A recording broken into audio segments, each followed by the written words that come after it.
Good evening. Good evening.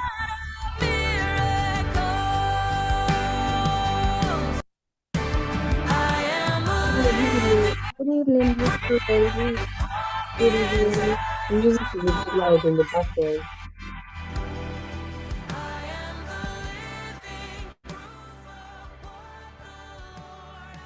Good evening, beautiful ladies of the chosen company.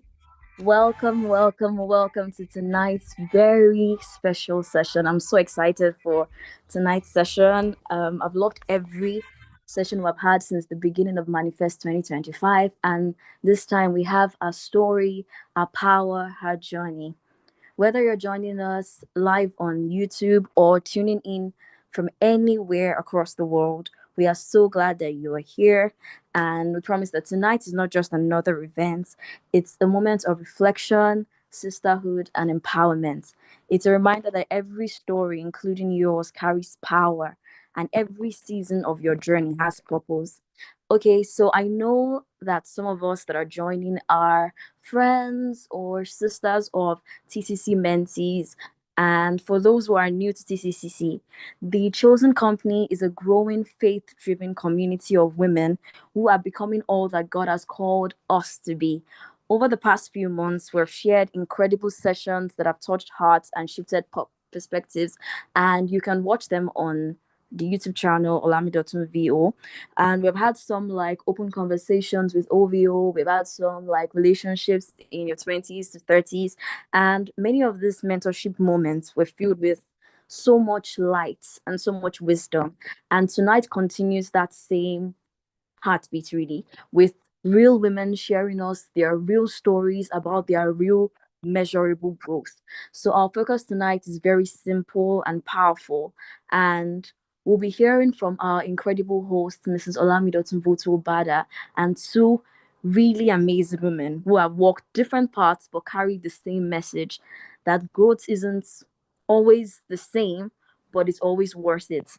And as we wait to begin, I want to begin today with a prayer. Father, we thank you for tonight. Thank you for every woman gathered here. Thank you for every woman that will be joining to watch this after we have streamed it live. I am praying that for every story represented and every journey that is still unfolding, you will speak to us through every voice that comes on tonight, and that every part of this session will be filled with light, wisdom, and hope, and that every listener will be reminded that our story has meaning and that you're walking through it all in Jesus' name. Amen. So, once again, welcome to our story, a power, a journey. And take a moment to share the YouTube link with your friends, your sisters, or anyone you know who needs encouragement tonight. You never know whose story will be changed by what they hear. And also, if you're watching on YouTube, as you're sharing the link on your WhatsApp status, on Instagram, anywhere you're sharing it, also say hello in the chat. Tell us where you're joining from. You can just drop an emoji. You can just show us how excited you are. You can just drop anything in the comment section to show us that you are here, and just fill the comment section with love and energy. And okay, so one more thing that I want to say, I want to briefly share just one, because I always do this at the beginning. So one thing I really love about the Chosen Company is that it's not just a platform, it's a family. So even if you're just joining for the first time, know that you will get more than you can even imagine, more than you bargained for. And know that TCC has always been and will always be a safe space for women to grow in faith and purpose together. So again, if you're watching on YouTube, drop a word in the comments. You can just drop something like expectant, hopeful, ready. Just feel it with energy and let us know that you are here. And if you haven't yet shared the link, share it with a friend. Tell them that something powerful is happening tonight and they should come join us. So for me, I'm already very excited, and I just want us to stay tuned and keep the comments coming. Let's make tonight one to remember. Our guest speakers are already here, and we are all ready, totally ready for tonight. And I believe Mrs. V will be joining us shortly to officially kick things off. Until then, get comfortable, grab your notebook if you're a note taker, and get ready for an evening that will stir something new inside you. So once Mrs. V comes on, we know that we are officially opening for tonight.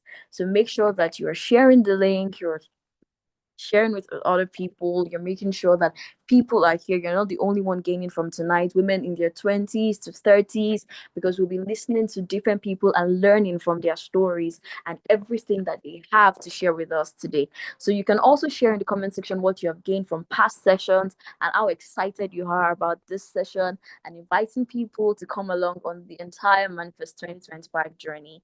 And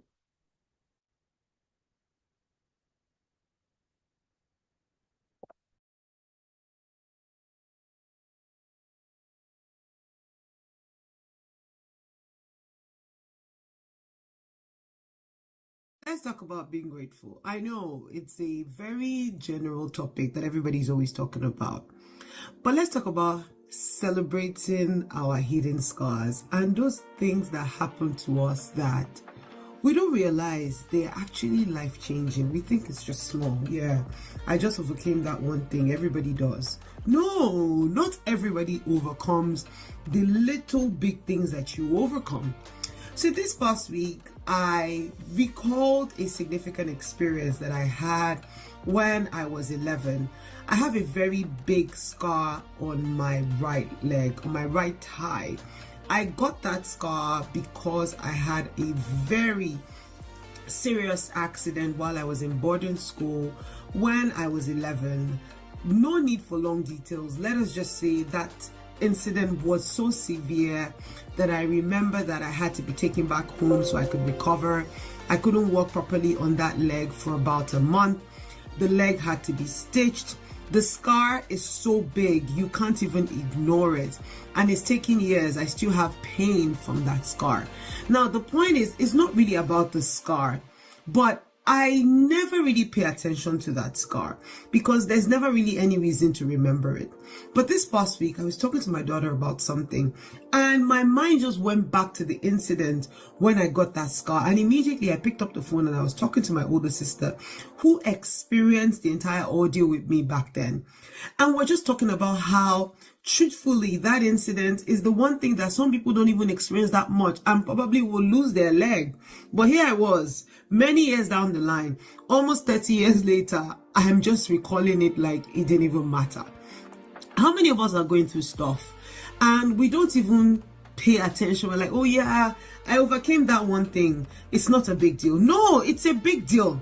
There are a lot of things that we experience and we overcome that we don't give God the credit for. There are a lot of things. Let's talk about being grateful. I know it's a very general topic that everybody's always talking about, but let's talk about celebrating our hidden scars and those things that happen to us that we don't realize they're actually life changing. We think it's just small. Yeah, I just overcame that one thing. Everybody does. No, not everybody overcomes the little big things that you overcome. So this past week, I recalled a significant experience that I had when I was 11. I have a very big scar on my right leg, on my right thigh. I got that scar because I had a very serious accident while I was in boarding school when I was 11. No need for long details. Let us just say that incident was so severe that I remember that I had to be taken back home so I could recover. I couldn't walk properly on that leg for about a month.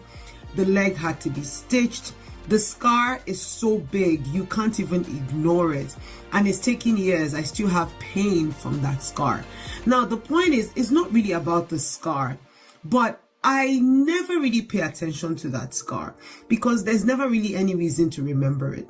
But this past week, I was talking to my daughter about something and my mind just went back to the incident when I got that scar. And immediately I picked up the phone and I was talking to my older sister who experienced the entire ordeal with me back then. And we're just talking about how truthfully, that incident is the one thing that some people don't even experience that much and probably will lose their leg.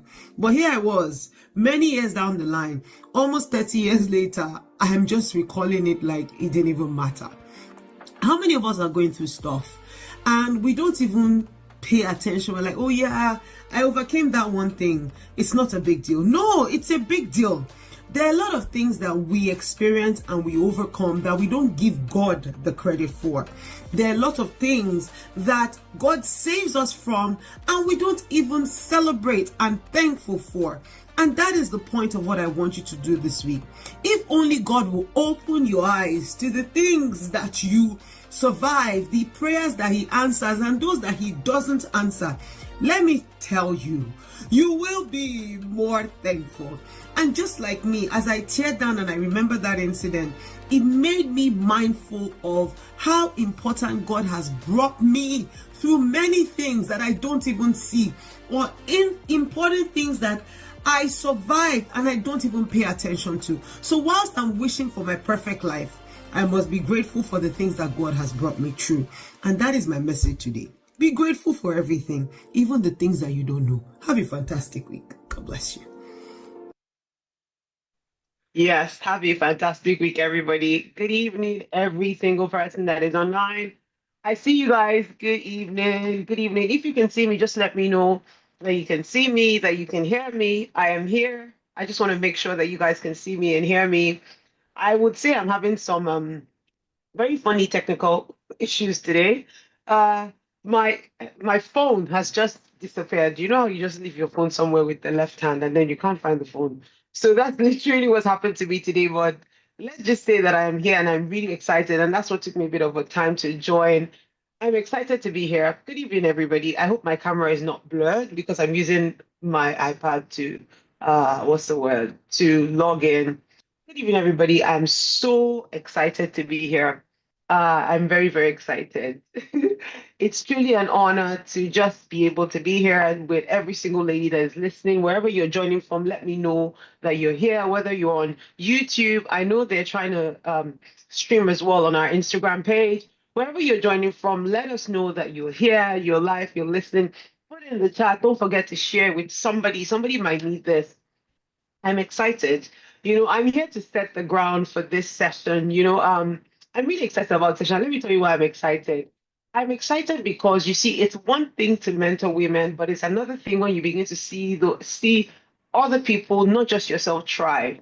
I mean, sometimes I say don't wait until where you get to where you are going before you start to celebrate your journey. You need to celebrate your journey regardless of where you are at. And so for me, I'm very big on as every time I'm progressing, every time I'm stepping up, I'm very big on celebrating every achievement that I have And today, this is me just celebrating the ladies that are joining us today, Ere and Ada.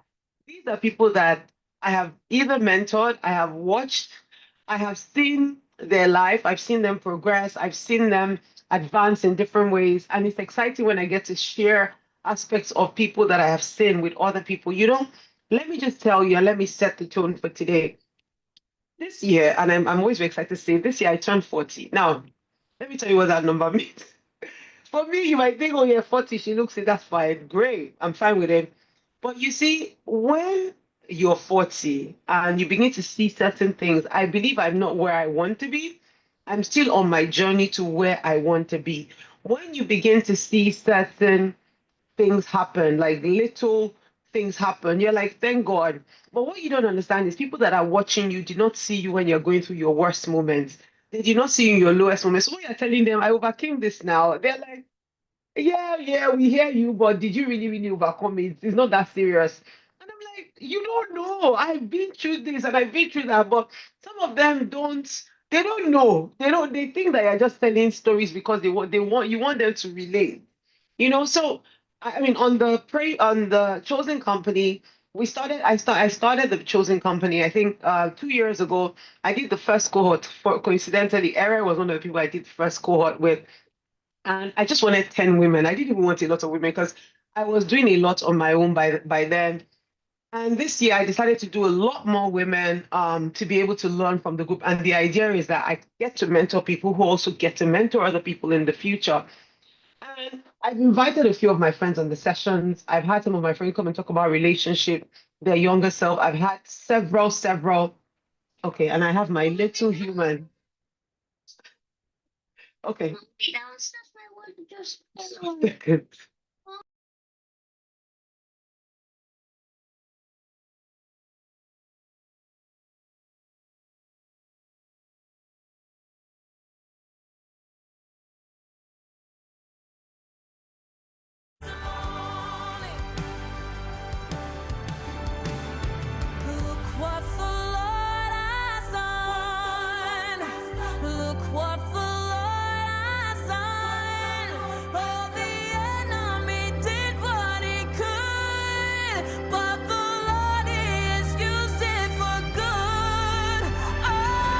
I am back. Forgive me. I'm here. That's how you know I'm a real woman. I'm a real woman. That's why I tell people when my kids walk into my meetings, I'm a real life woman. So I was saying that the just in the group, I've had a few of my friends come and teach some of the ladies about relationships, different things. But I wanted to do something different.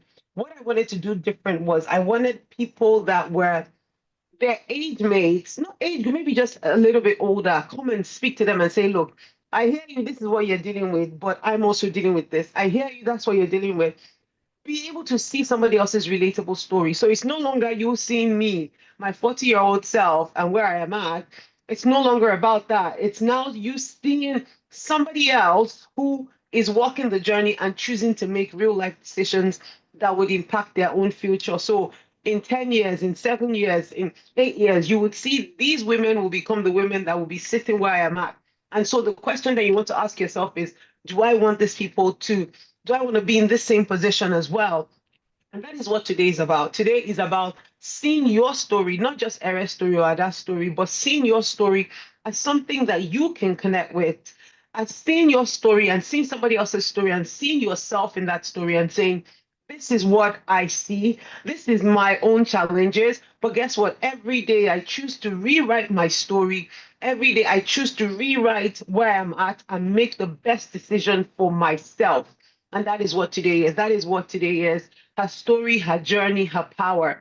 What I want every single person listening today to take away is the fact that we all have a story. And I remember the first manifest session this year. For me, every 2 years, I will do this mentoring session because I mean, it's a lot, but I find that the 2 year also allows other mentees to rise up. I remember in March when I did the first mentoring session, I told the women my own story. Please let me know you can hear me. Please, it's important. So I told the women my own story and I told them, look, some of us have stories and we think you want to press delete. There's a part of your story you want to press delete on. But what you don't realize is every single aspect of your story is important. Every tiny bit, really too detailed. Whether, for instance, you faced a difficult challenge, you were poor, you were molested, whatever you went through in life, or you were born with a silver spoon, or you went to the best schools, or you went to the worst schools. I tell ladies that every single person, every single part of your story is important. And unless you choose to own that part of your story and understand that this is what makes you, then you're not ready to start living your life. And you have to understand that you carry value. Your story is what makes you carry value. And I spoke to the ladies, I remember in the first session when I share with people a lot. When people meet me, they think that I was born with some silver spoon shoved in my mouth. And I tell people literally, maybe the only spoon that was existing when I was born is maybe a wooden spoon. In fact, I say there was no spoon. But I realized that I learned to own my own story. And where I am today is I'm painting a story for the future, for where I want to be. So that is what today is about. What is your story? What are your weaknesses? What are you dealing with every day? What are the struggles that you're facing? I have my own struggles. My 40-year-old self has the struggles that I'm dealing with. But I'm choosing that in spite of my own struggles, there is somewhere where I want to be. And that my struggles are only going to be stepping stone to where I want to go. And that is really what I am echoing in today's session. I mean, it's for ladies 20 to 30s. I'm very passionate about that area. If you're here, I'm excited that you're here. I hope that you're going to learn something. You're going to glean and learn a lot, because I say to people that a lot of successful women that you see in their 50s, in their 40s, it didn't just happen. They didn't just happen there to be there. They made intentional decisions in their 20s. They made intentional decisions in their 30s. And those were the decisions that influence where they happen to be in their 40s and in their 50s. So whilst I may not be where I want to be, I am on my road to where I am going, and that is my journey. I'm on a journey to where I am going. And so today's session is you listening to somebody else's story, connecting the dots regardless of where you are at, and choosing to say, what can I learn from Ada? What can I learn from Era? And also, we celebrating Era and Ada for where they're at. And even I am looking forward to listening. I like young people. I tell people, I say, maybe that's why I stay ever young. I like young people. It's me also choosing to listen to Ada and listen to them and say, what can I connect? How can their story make me learn? And then deciding that, look, I am going to paint a better picture. Another thing that you can do in today's session, which I would really like, is I want you to try to meet with the women online. I know a lot of us are connected on YouTube. If you have your LinkedIn, I always say that there are not a lot of us online, and a lot of people are going to come back and restream. So you have your LinkedIn, you want us to know who you are, what you do as a profession. I have a lot of friends that I've met online. Let me tell you. In fact, let me crack a joke. Erin and I have never met physically. That's to tell you the power of online. Myself and Erin have never met physically. We've met online, and we've built a strong relationship. We speak. She just got married as well. So if you're listening, you have a social media handle, you have a LinkedIn profile, drop it in the chat so that somebody else might connect with you and be like, oh, yeah, I want to connect with you, because we attended the same session as well. And if you want your friend to rewatch this, just share the link with them. The session will be staying, Era is smiling at me. The session will be staying online. Let me say this to you, and I tussled with not keeping the session online.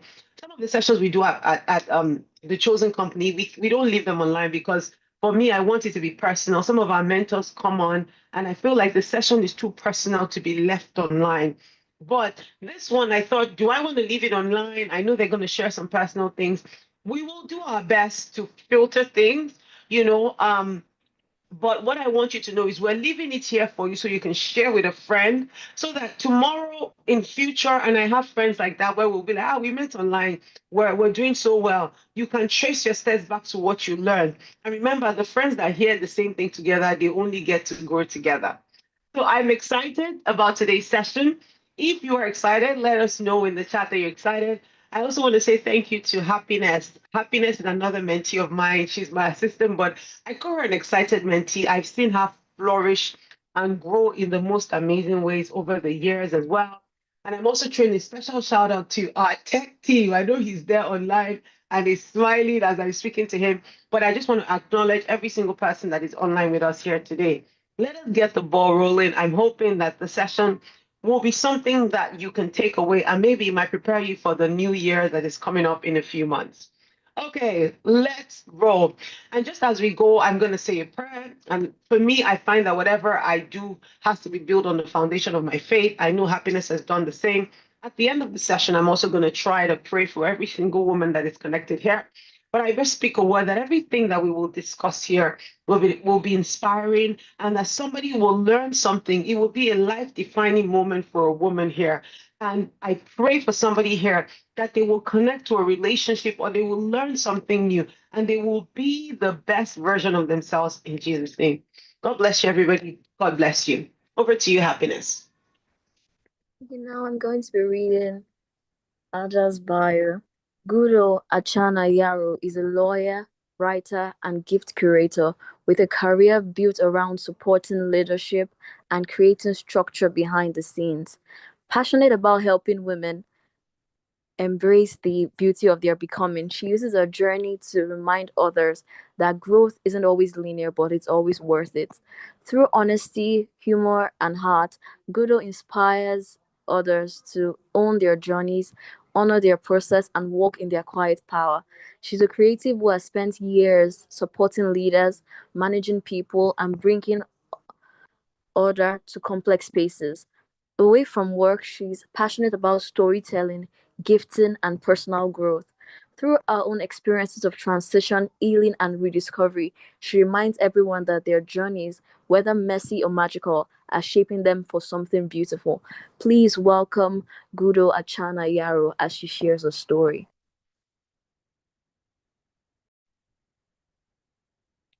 Hi, Ada. Hi, we can't hear you. Can anybody hear Ada? Okay, while I'm waiting for Ada to join, I call her Ada, and maybe I should tell everybody why I call her Ada So because sorry, everybody. I'm here. I wasn't unmuted. I'm so sorry. It's okay, I'm Ada. here, live Hi, and direct. hi. It's so lovely to hear Hello, you. Auntie Dotto. Good evening. Don't say that word. Yes, the bag is out. I mean, the cat is out of the bag. Auntie Dotto is my auntie, so I don't know what anybody else thinks or knows, but Auntie Dotto is my auntie. So good evening, Auntie Okay, then Dotto. maybe we should try to tell everybody the history, why I'm your auntie, right? So let me tell you guys something. So I Yes, think we should. what I like about the relationship with myself and Ada is I feel like Ada has seen me grow and I have seen her grow. It's a very so let me tell you guys, and this is the beauty. And every time I think about the relationship, I get goosebumps. So myself and Ada went to the same church. I was Ada's teen church teacher before I got married. So I think I was 24 or 25. Yeah, when Yes. I was teaching Ada, I think 24, maybe 23, I can't remember. But I just finished university, I just started my first job, and I was one of the volunteer teachers in Teens Church. I think Ada, maybe you were like 15 or something along those lines. So Must have been younger, actually. I must have actually been yeah. younger. And it's funny because Ada was my one of my teenagers. You know how enthusiastically I saw. It's funny because Ada has always been very responsible. Like, what am I gonna look? I'm going to take responsible choices with my life. Please, I'm not here to not. I'm not here to mess around. Please, everybody, you go have time. Yeah, I don't have Oh time. my And God, I I appreciate used you to laugh. saying I'm like, that. how old is this person? And it's so funny I because appreciate you saying that. it's so funny because I don't remember. So I was a preteen church teacher. She was a teenager. But what I remember so much about the relationship, and I will never forget. I got married in church. Ada's mom is actually one of my aunties in church. So I also call her mom auntie. Like a cycle relationship. So on my wedding day, her mom was one of the hostesses, like one of the senior aunties that are there to guide the bride. And I think Ada had followed her Yes, mom to church or something. So I to remember as I church. was I about didn't even know it was your wedding. So I just yeah. showed up and I'm like, oh my God, Auntie Dottie is getting married. And I was privileged to help you adjust your Vera Wang dress here and I, there. help you do a little thing here and there, help you, and I think you were even going into the hall a little bit flustered. And I'm like, no, no, auntie, you look perfect, you look good. And you're like, you see how this glorious day has come. Just be good. Your own day will come in Jesus' name. I can't forget that. Yes, yes, I remember that. Oh my God. But you know This the was in funny part? That 2012, if I'm not wrong. yeah, it was Yes. 2012. And that's still something for me. It's still something for me because I remember that day so well because and it's so interesting because as I saw you, and I didn't expect to see, I saw one of my teenagers, and she was so happy. Like, and that was, if I remember her being so excited, I'm seeing Auntie Dot's wedding. I'm even joking. Like, and for me, that is also it's Yes. also to say the cycle of life because I remember seeing some of my auntie's weddings back then and thinking, Auntie, I'm here for your wedding. So it was nice just to see one of my own teenagers see my Yes. And so to put it into context for people, so that people will understand what we're talking about here, I have been married 13 years. I'm so old. And I'm please don't let me laugh. Anyways, I have been married 13 years. I'm going to be married 14 years next year. And Ada is somebody that I has been consistent. Like, when you just watch somebody online, I saw her when she went to university. I was excited. I knew her mom. Her mom and I even worked together in the same office at some point. I saw her when she went to law school. I was excited. I saw her when she started work. I'm like, God, it's as if as Ada is getting older, all more Dotty, you're also getting older. You know? Oh my God.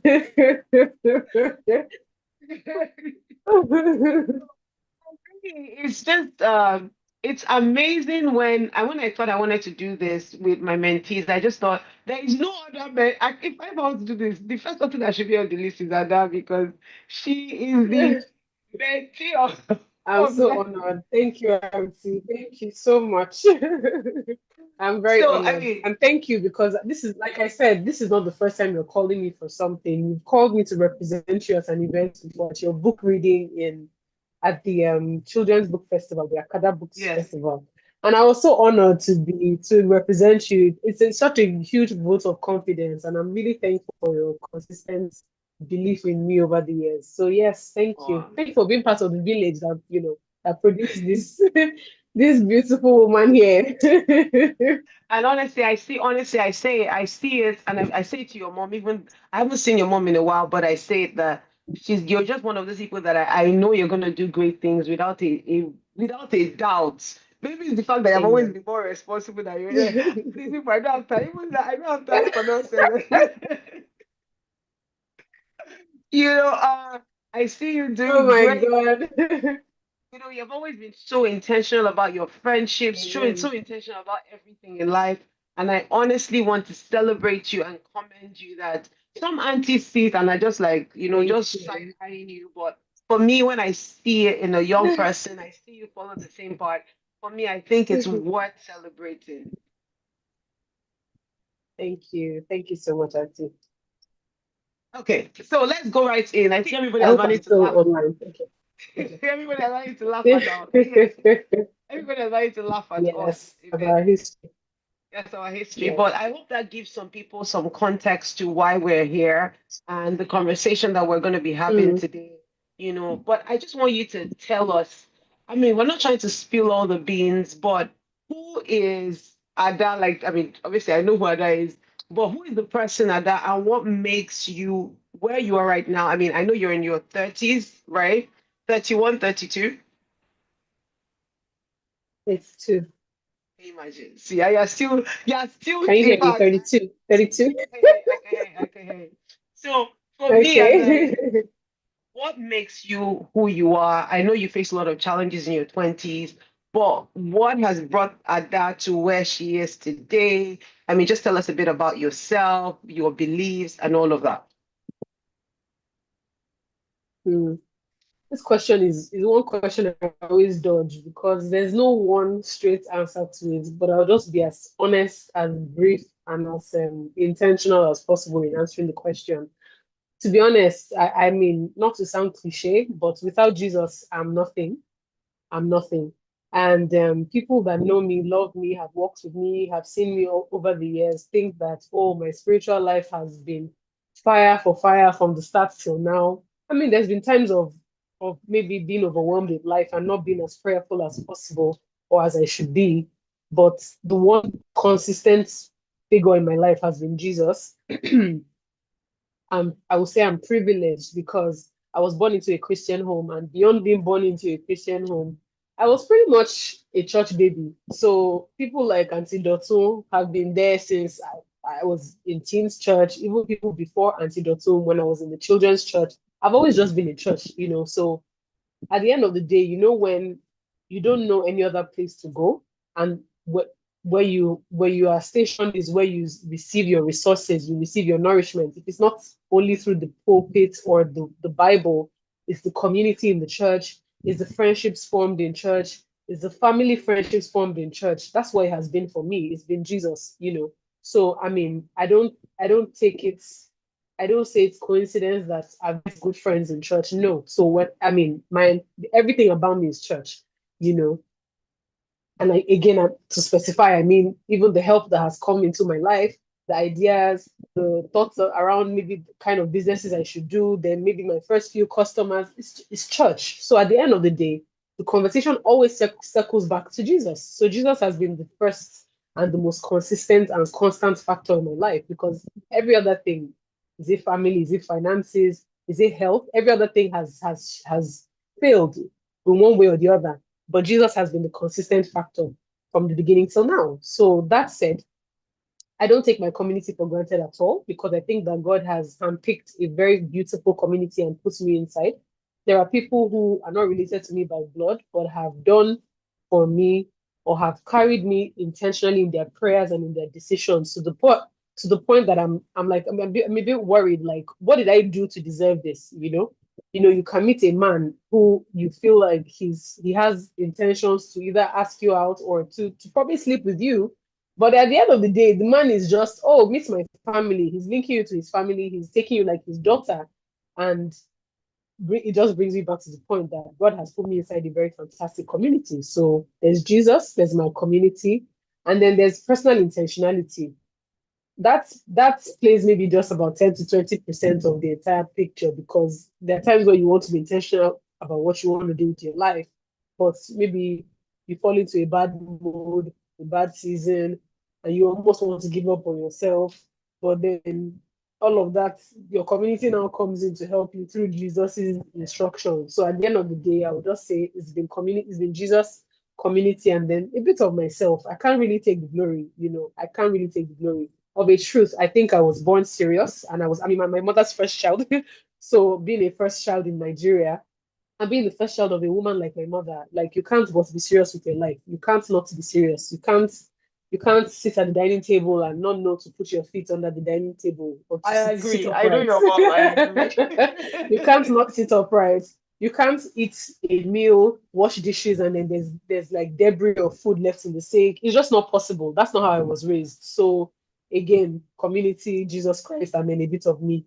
So those have been the three pillars of the woman that is Ada before you today. Yes.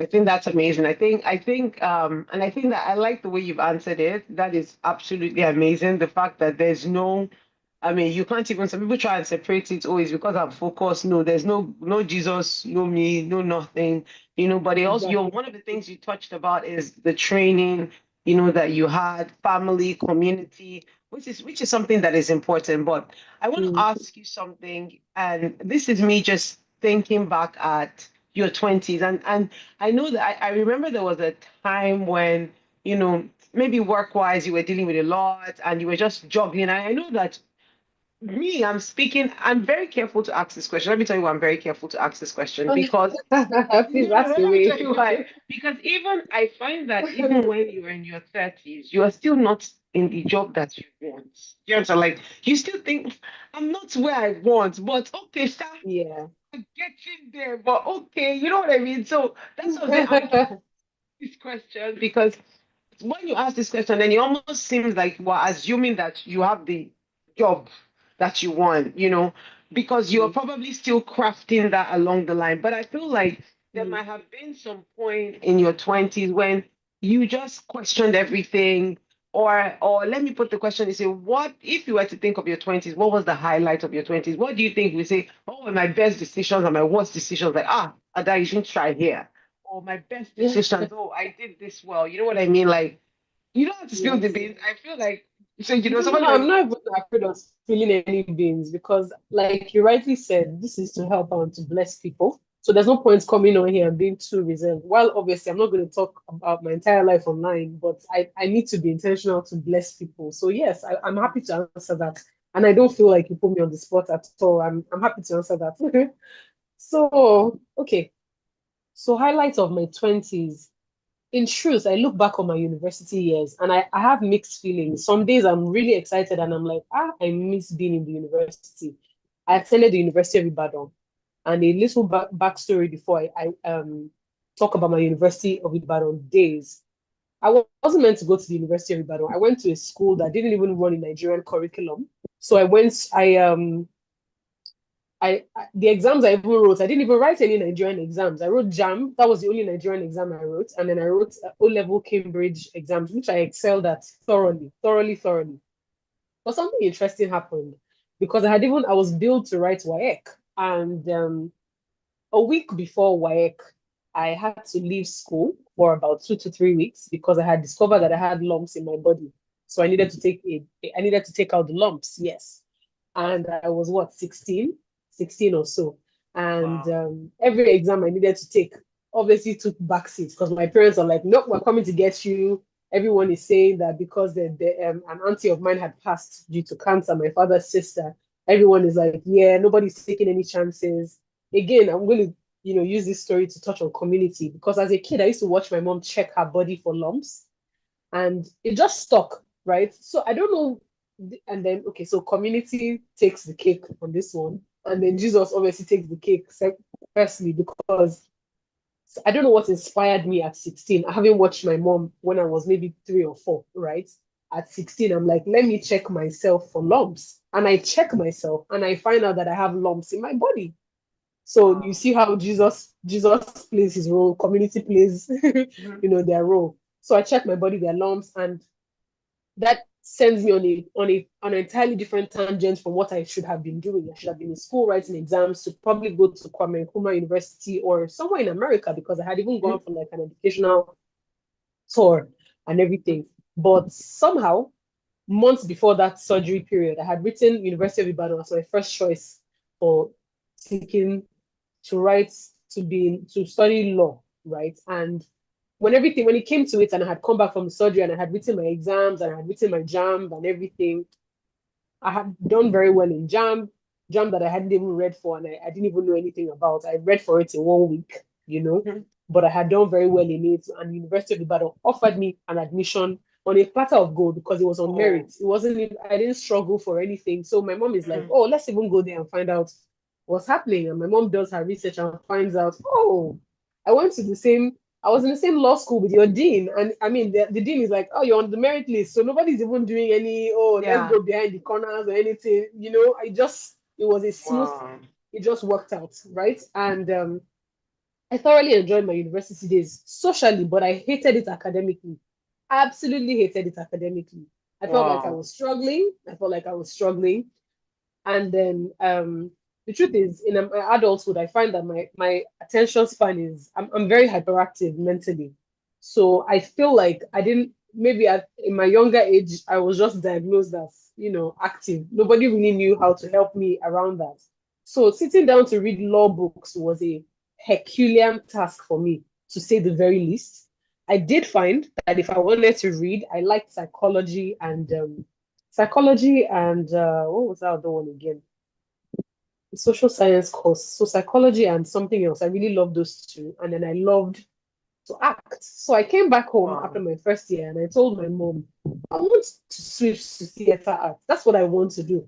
And my mom is Wow. like, I hear you, but you've started something, finish it. Mhm. So that's how I find the vibe. The vibe was always finish it. Every summer I come home on holiday. I'm Mhm. like, okay, can I go and like intern with maybe Bolanle or St. Peters or something? And everybody in the house is like, no, go and intern in a law firm. That was what Yeah. it was Mhm. throughout my university days.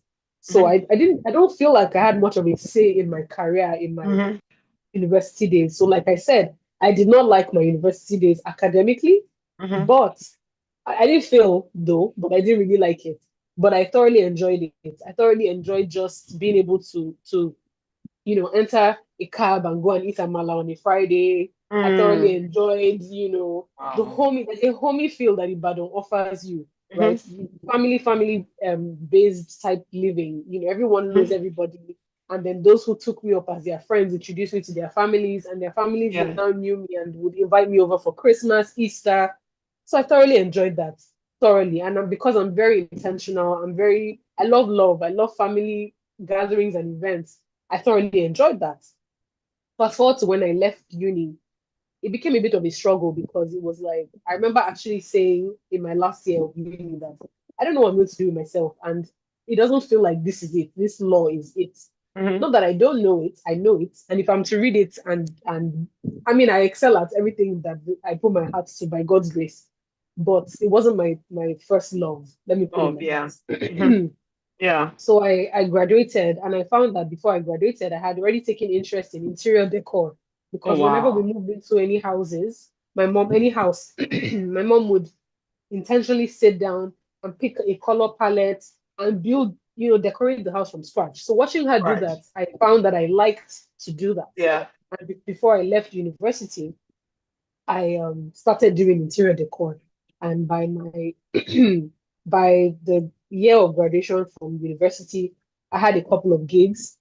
In fact, one of the major by the time I did one major project, a friend of mine moved into a house in Lekki and gave me the whole house. He said, "You know what, do the house." Wow. So I did the entire everything: House. painting, Wow. furniture, curtains, decor, accessories, everything. He didn't take a piece of furniture from his old house. So that was me from Wow. start to From finish. scratch finish. And I was like, how old was I? I must have been 22 or 20, Wow. 21 or 22. Yes. So I mean I did that. But then this was a year before law school. So everyone is like, Mm. let's be doing this one. When law school comes, you will go to Comes, law school. yeah. And that was always what was happening. I was Yeah. always getting snatched away from my passion. So the highlight of my 20s, I would say summarily, was building community in spite and despite not being in the career path that I wanted to be in or on, right? I built community. I also found out how creative I was. I knew that I liked to write. I knew that I liked to act. I knew that I liked to create, set up or decorate spaces. That I was a creative thinker. I found out that I was a creative thinker. So that was one of my highlights, finding out who I was or who I am. And it struggle. I will now speak to, apart from the highlights, I'll speak to the struggle. The struggle was navigating, desiring, accolades or acknowledgement or acceptance from my folks. Like I would want them to say the way they're so excited to push me into law. I so badly desired them choosing or desiring my creative path as well. And I wished Mm. that I got the same support that I got in law for that because I had all the support I needed. If I wanted to come out of law school and be in a top law firm now, that was a It's for them, walkover. yeah. I didn't need to to Yeah. struggle for that. But that Mm-hmm. wasn't what I wanted. That's not Good what to I do, want, yeah. right? Mm-hmm. So I find that I waited too long for the approval. I Mm-hmm. realized that I could have been more intentional. Like rather than lying in bed and going through Pinterest and saying, "Oh, I really like this," take courses online. You know, Mm-hmm. um, even intentionally just find people and intern with them. Don't wait for permission. Don't wait for Mm. permission.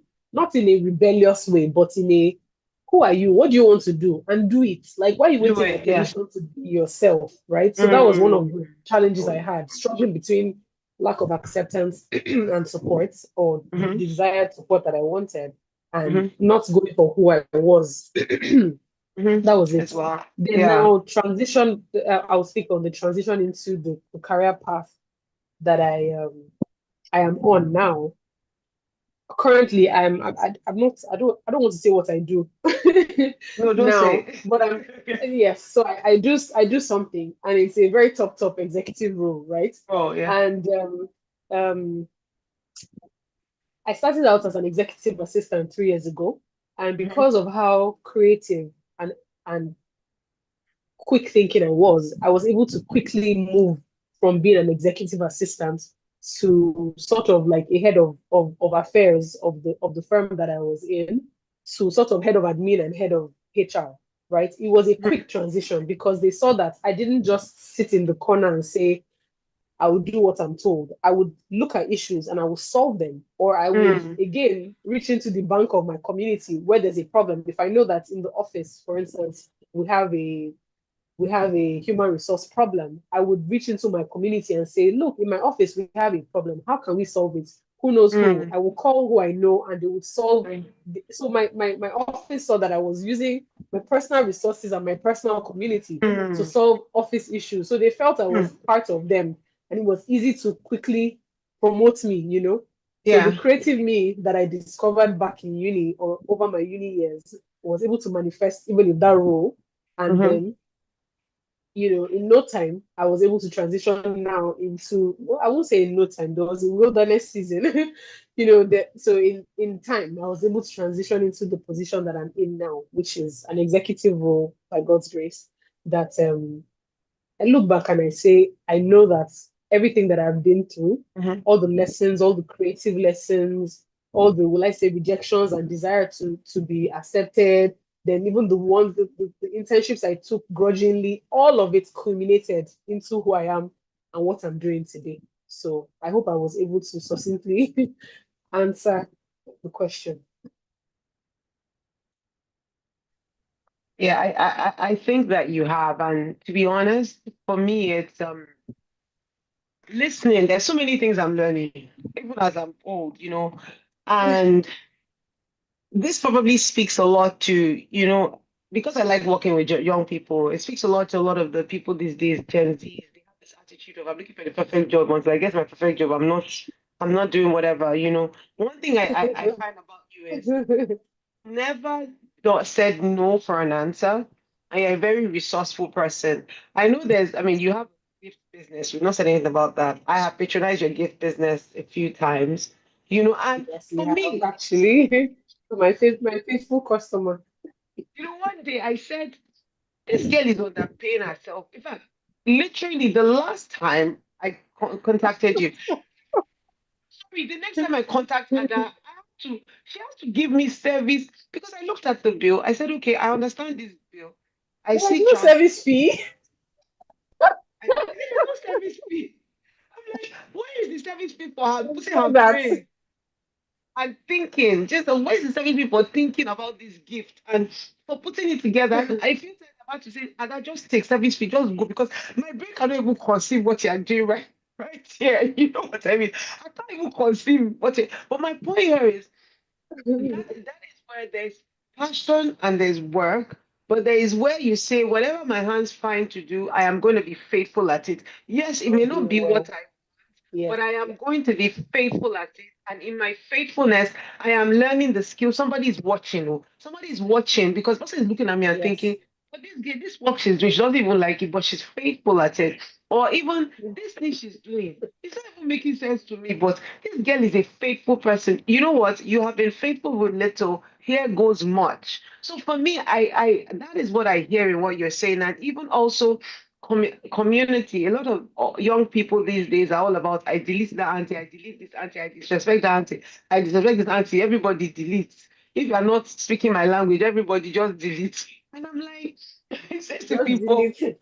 I say to people, what you don't understand, you don't know who's watching, you don't know who's going to open the next door. Watching. You don't know who's going to open the That's next right. door. You don't even know.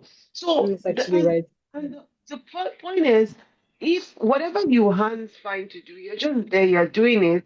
Yes, I may not like it, To do very but you don't well. realize you're building a resilience. You're building a spirit of, okay, let me just show up. Let me just show up. I mean, I have some knowledge of the work that you do, and for me, it makes me so proud because I remember there was a season where it was almost like you were working and you were not getting the value of the work you were doing, like you were not working, and Yeah. even you sometimes it didn't make sense. Yes, I remember that season. And I remember you saying to me, Auntie, I'm so sorry, I'm just so busy. I don't even know what I'm doing, but I'm busy. Yes. I'm Yes. just busy. But The fact is just the fact for somebody that is listening to you is them realizing, and this is what I hear, there is no failure.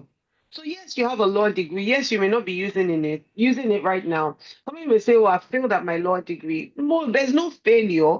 There is no because I'm not carrying it on my head using it doesn't mean it's probably one of the things that has made you very thorough in terms of the way you read documents. You're probably very thorough in terms of how you read documents.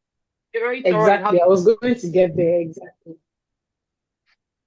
so those are the things that make you I mean, special. I can't sit in a room and not see things. I mean, I see things differently from everybody else because of the degree. Definitely. Yes. Yes, yes. And the truth is, just listening to you makes me think to myself that, but if I was in my 20s, 30s, listening, I'm going to be thinking to myself, every opportunity I have to make the most of it too. Every opportunity, there is no Yes. sleeping around. Whatever I'm doing, The I have to be there. opportunity is to be You have wasted. to you make the most of it Absolutely. and realize that people are Absolutely. watching and surround myself with the right people. Don't be deleting everybody. Everybody you block. This person you block, you block.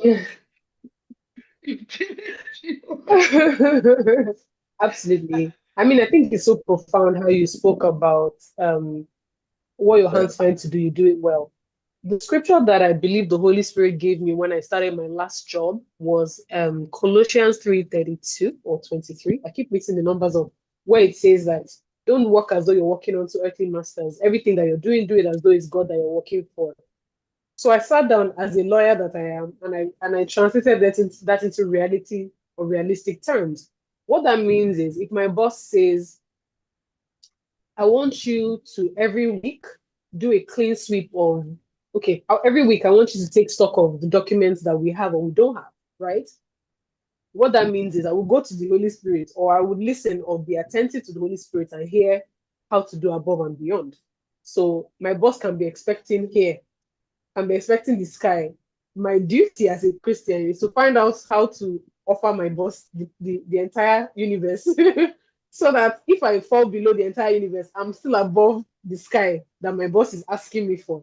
What it means is, okay, God, this task that I have, what do you want me to do? How do you interpret it? And how do you want me to do it? So that I exceed my boss's expectations and by doing what God expects me to do.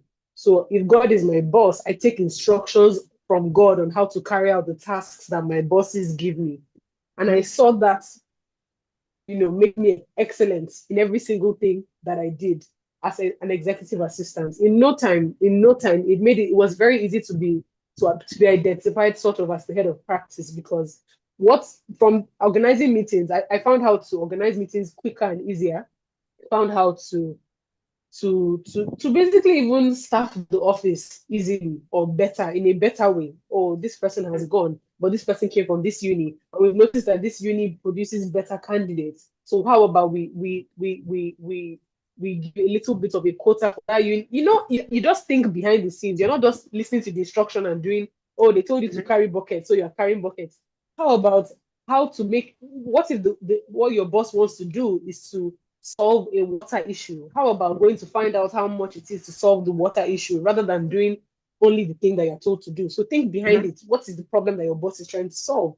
And then put a structure in place that will solve that thing so that that little task that you're doing, you're not even going to do it again tomorrow. You're going to be doing a bigger thing because you've solved that small issue. You're doing the behind the scenes of the problem, pretty much.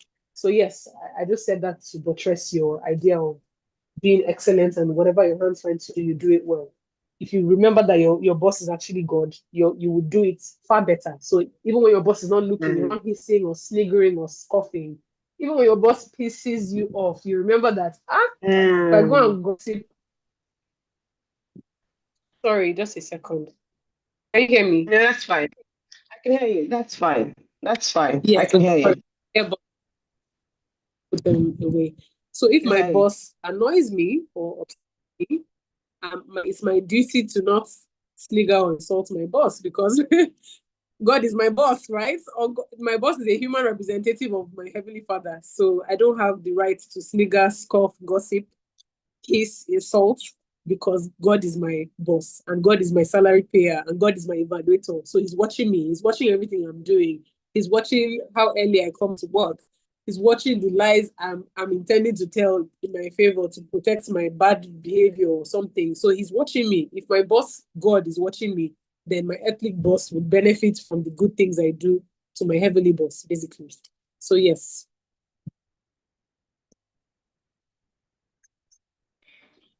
I have one question, and I'm running away from my 4-year-old, even as she follows me about. I have one question, and this No means question is, I feel like you've answered that one question, but I just want to ask. She's following me with her sound. I feel like you've answered that question. I mean, I some of the questions I had here hear were her. like your daily. Can you hear me? Some of the questions I had here were like, what are your daily habits? And I feel like I've answered most of it, but I'm not going to dive deep into that question. What I'm going to do is I'm going to hold my question because I want us to listen to Era and then I want to be able to ask you guys questions side by side. So you guys can answer the questions and then more people can obviously listen and learn in. But I don't know, somebody that might be listening here, if you have a question, you can put the question in the chat for us or just hold your thoughts and we'll be coming back very shortly with Ada. But honestly, it's been a pleasure just listening to you. And I know that I'm going to ask more, but I want to ask side by side with Eric because I don't want to repeat the same questions again. Yeah. But honestly, for me, Okay. and this is also goes to responsibility because I mean, you're 32. I know the work you're doing, and I'm like, how is this person 32? But it also shows track record. When they say God has a track record of keeping his word, I say we are meant to be like God. We are meant to be track record. What is your daily habits? What is your daily behavior? Because let me tell you, when you hear 40 under 40, 50 under 50, somebody achieving something like this, it didn't just happen. The person has a consistent pattern. They have a track record that has just proven itself, and that is really what you have shown. Okay, that's a very interesting question. And I think the Holy Spirit is just looking at me like, oh yeah, now over to you. But don't answer it. Don't answer Okay. it. We're going to hold it. I want you to hold it and answer it at the same Fine. time. So hold it because we're going to ask Yes. question on your daily habits, things that you do. But I want you to hold it because I don't want somebody to listen and say, I'm done listening to Ada. I want somebody to listen to Era and then come back and listen to the both of you, even as you guys answer your questions together. I'm on standby. Okay. Okay. So I'm going to hand over to Happiness, who's going to give us a bit of a 30, I would say 1 minute break. And then we're going to bring in Era because I don't want us to lose the gist of this conversation. It's getting hot and it's getting sweet. She's going to give us like a 1 minute video and then she's going to bring in Era, read Era's bio, and then we will be back to take Era on.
Had a race recently, a 1.5 kilometer run, and we were all convinced that she was going to win. She had trained, she had practiced.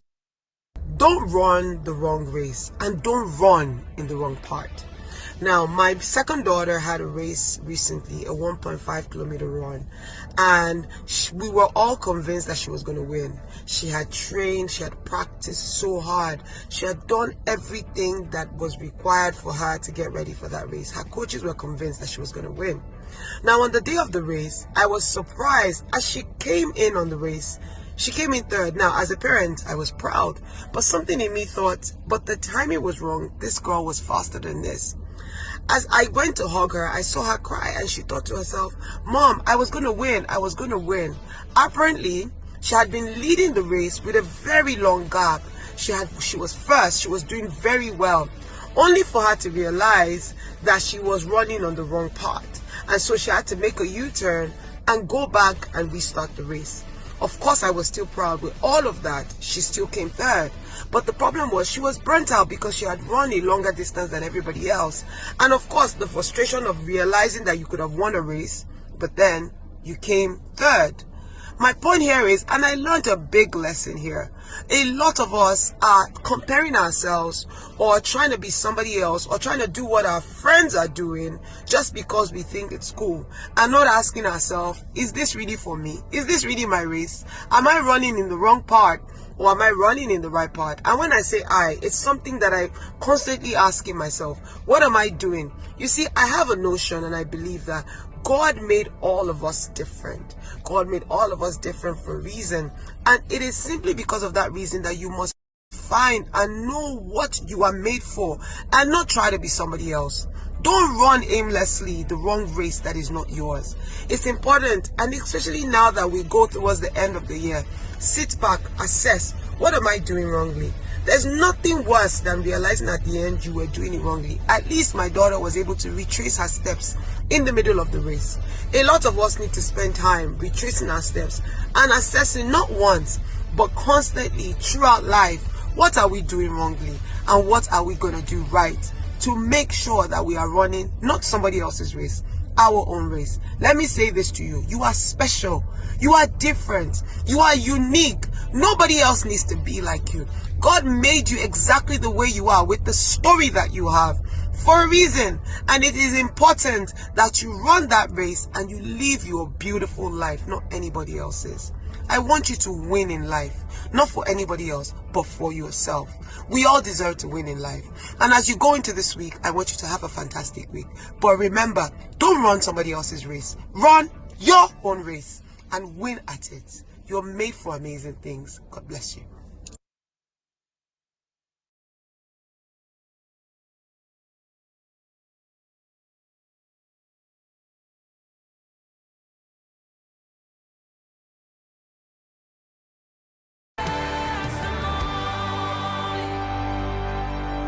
This is the moment where everything turns.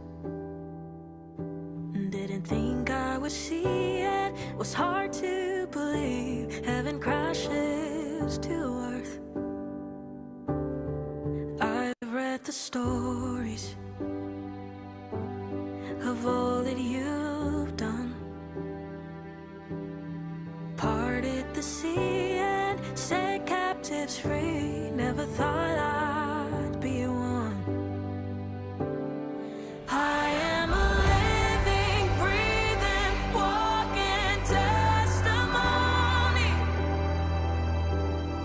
I am the living proof of what the Lord has done. May call it crazy, but they can't take away my story. 'Cause I am a living, breathing, walking testimony. They said I wouldn't make it, that Christy, I'd fondly called, give up. Christy, fondly called Ere the Beloved, is a daughter, wife, friend, and sister. When she's not working on deals or partnerships, you'll find her hosting sessions to help women coming after her find their footing, both in career and in life. She loves good company, laughter, and hosting meaningful get togethers.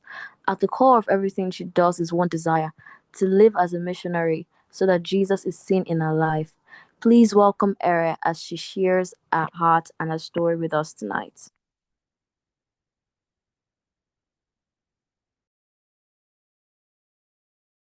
Hi everyone. Good evening.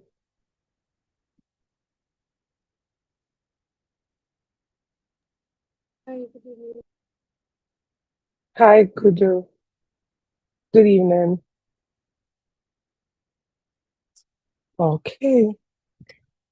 Thank you very much actually for the section. I had my phone here.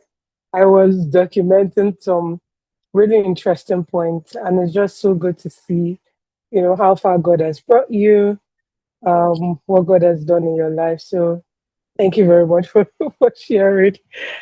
Yeah. Encouraging.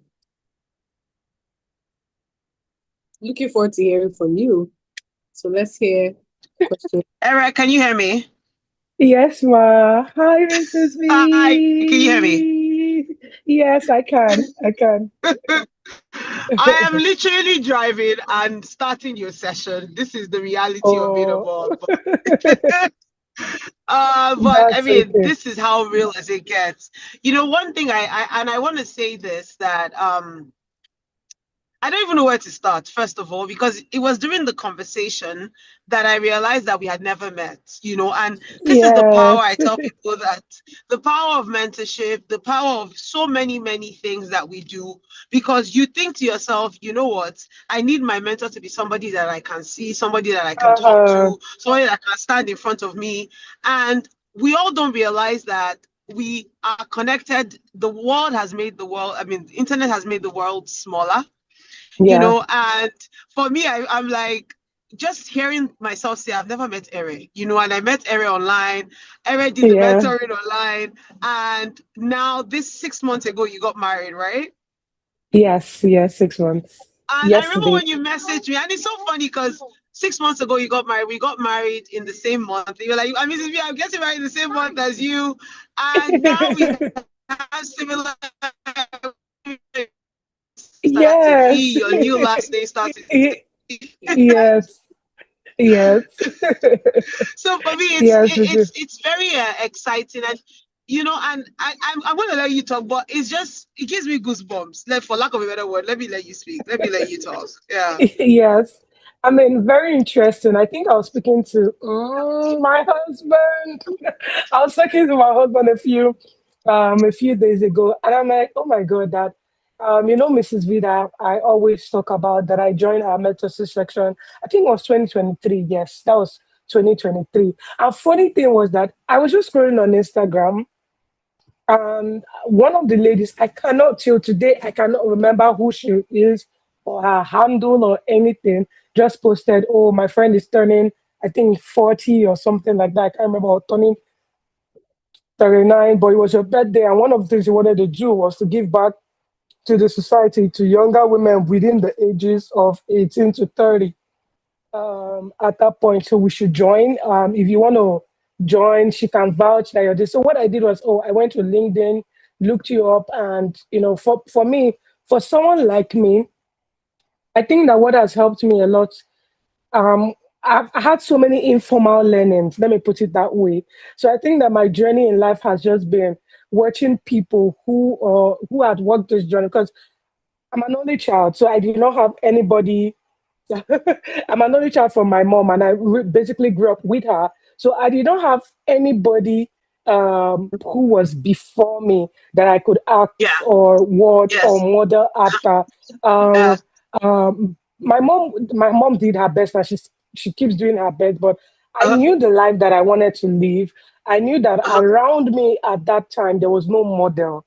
You Uh-huh. understand? So I had to deliberately look for people. These are Uh-huh. pastors' wives. And thank God again that I came from a very Christian background. My grandma who Uh-huh. trained me, also a strong Christian in her way. My mom too Christian. So I Uh-huh. was trained by a community of women who believed God and did their best to show me, the Uh-huh. Christian way to go about life and things like that. But I knew that beyond just going to church, there was Yeah. something that God had deposited in me. There was something that but I didn't know how to express it. I didn't know how to, you know, find people who had Mm, been there or something like that. So I left any moment I see a woman or, yeah, because most likely women or someone who is doing something that I admired, I was not shy to ask for help, or I was not mhm, shy to, even if I cannot come and meet you directly to ask for help, I would just sit down and mm, just check one or two things. mm. And thank God for the spirit of discernment, for the I spirit of know. discernment, because Yeah. sometimes I think that what a lot of people do, or what has happened, is that, what, because there are a lot of voices you may hear, you may not, Mm, if it starts causing identity crisis, which I mm. dealt with Very true. at a separate level, but not this. Mhm, But I thank God that even in these things that I was picking up from I know at some point the person that I looked up to in terms of career was my friend's elder sister, mm, because she was doing the same thing that I was doing, because that's the closest mhm, person to me. So I mm, somewhat became that younger sister to her and tried. Then even, at some point, my best friend's younger sister also helped in mentoring or discipling at some point. So I've had like a lot of people come together mm, to mm. actually build, by the power of the Wow. Holy Spirit, to That is actually just amazing. build build this person that you see See here. you So today. yeah, so I think that, circling back to not seeing mentorship and all the rest of it, I think that for me it was just divine coincidence. But again, because I've always found ways to leverage systems, people who have been there, Mm, who have done things that I admired, mm. to actually just learn. And this saying that they say Wow. experience is the best teacher, but Best it doesn't have teacher. to be your experience. You Experience. don't, I agree. it I doesn't have agree. to be your personal experience. I So agree. I've You lend me leveraged somebody it. else's experiences. Lend me somebody else's Exactly. experience. Yes. Yes. There's some things that you just don't have to dabble in. Mm. So yeah, that's it for me, really.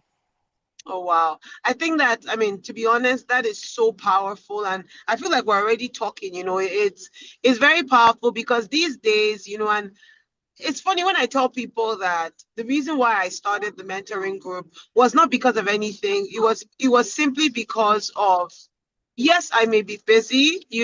Yes, I may be, hold on Mm. one second. Hold on.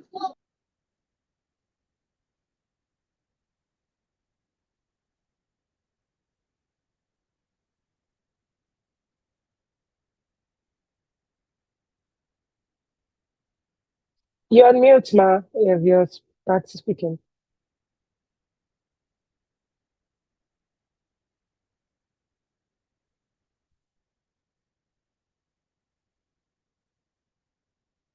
Oh, sorry. I didn't realize that I was muted. Can you hear me now? Yes, I can hear you now. Okay, so I was saying that the truth is, for me, I'm in this phase where honestly, I don't even have the time. I'm doing a lot. I'm juggling a lot. But the reality is that there's a lot of stuff being done online. Some people are not getting the right information. And someone said to me that for me, the power of everything that I know today is the power of mentoring. The power of mentoring a lot of women, that things that I know, whether it's in marriage. And I say to people, for me, for instance, I grew up in a separated, I mean, my parents were separated at a very young age in a very blended family. But I understood that I wanted to raise my children in a very stable family. But the only way I could learn that was from mentors, women that I saw that had stayed in their marriage and they had made it work. And so my question was, how do I make a marriage work? Because I'd never seen it work. And so the truth is, so many things that I know, if I joke with people that I've been married, next year will be 14 years that I've been married. I say that at least I'm very thankful to God. My parents are married about 11 years before they ended it. I'm like, thank you, God. I've gone past my parents, that there is Yeah. something here. But the truth is, what I tell young people is that somebody around you failed at something does not mean that there are other people that are do does not mean that you have to fail at it. You can Mm. learn from other people's experiences. You don't have to make your own wrong experiences. You can Yeah. surround yourself with the right people. And thank God for social media. Surrounding yourself with the right people can even start from somebody that you follow, and Yeah. I mean, just being intentional. I say there are some people that are on my social media, I've muted them on my, because I'm like, this person's life does not speak to where I want to be in life. So I would rather unfollow or mute their profile. You know what I mean? Like, you're not speaking to where I want to be in my life. So let me mute and unfollow, because my destiny is important. But the truth is, a lot of us young people, and this is what I even say to my mentees like yourself, that don't say, I'm not there yet. There is a young person, you are living in your own answered prayer. There is a young person that is looking at you and is saying, I like what Ere is building. I want to be like Ere. Be mindful of of what you're building, because somebody else is watching, and that is really what is today is about.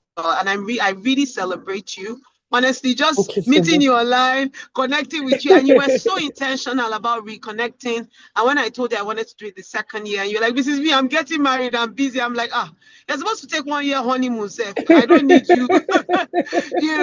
But I totally celebrate you, because you're very intentional about your career. You're very intentional about everything that you're doing. And I know that without a doubt, you will get there. I'm so certain that you will get there. And that is what the chosen company for me is, to be able to mentor other women that will in future mentor other women as well. So I Yeah. totally celebrate you. Thank you so much, ma'am. This actually really means a lot. Thank you. I think that the very first time we met, for some reason, our stories were intertwined because I Yes. personally also came from a broken home. I mean, Mm-hmm. my parents separated when I was 10 months. Mm-hmm. So I never had that father mother Mm-hmm. household. So I had more of women. So I think that that's where I recognized the power that women wield. So I had more of women. I had my grandma. So I tell people that I was trained in a community. So my mom's Mm-hmm. friends, my grandma, who held me so that my mom can continue going to school, So doing yeah. her life and things like that. Then my aunt, who is like my second mom. Then other like so I had women, around me, rally around me and things like that, to just make sure that I had a stable life, up until when I think 7, 8, when Mm-hmm. my mom remarried. But even that alone, I mean, I think that that's where I got some sense of stability.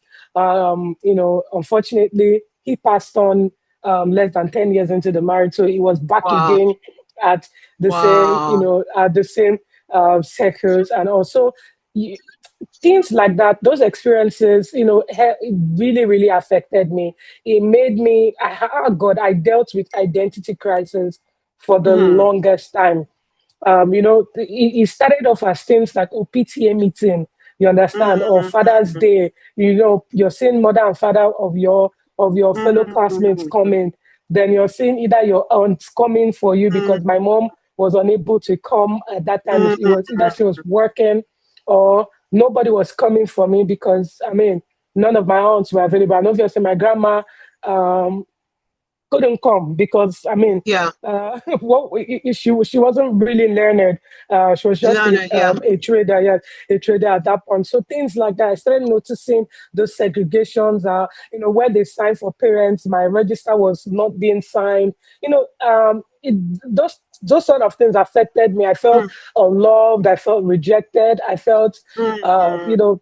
I had a lot of baggage growing up in those things. mm, But I really thank God for God because I think it was when I was 15 thereabout. Like, but even in all those things, what was constant was that I was a church child. I was a church kid. Like mm.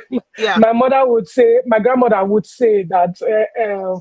They have left you on the altar, or that kind of, of thing. Like yeah, I've left you on the altar. So I shall knew that whatever devil wants to bring, or whatever how life yeah, wants to throw me, batter me, do everything like yeah. send message. There was just this constant that Mm. I've already been given. I've been on. I've been laid Give at it the to God, like altar. you've been left, forgotten. I get what Yes, you I've yeah, been given to the altar, no matter what yeah, anybody yeah. wants to say. Says, But the yeah. journey of knowing God did not really start till I was 15. Mm, It didn't really start concretely till I was 15. I just knew that I was going to church.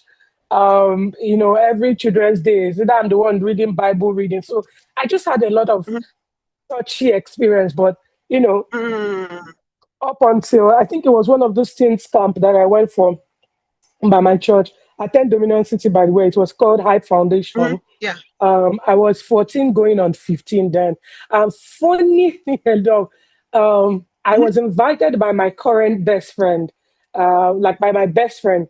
Then I went to, after I finished secondary school really early, so I went mhm, to what we call a diploma school to do a mhm. diploma in law.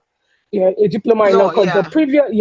the previous year I was to enter into university, I think at 14 or so, but Mhm, my parents were considering ABU Zaria for mhm. some reason. I don't know. Wow. Yes, but why? Because my late stepdad, his sister was a professor in Oh, English wow. and literature Mhm. department in ABU Zaria. So his cousin ABU or something. Zaria, yeah. Yeah, so there was just this, and he's from the north. So, what, go and school in the north, so you have, Not, some northern culture, something yeah. like that.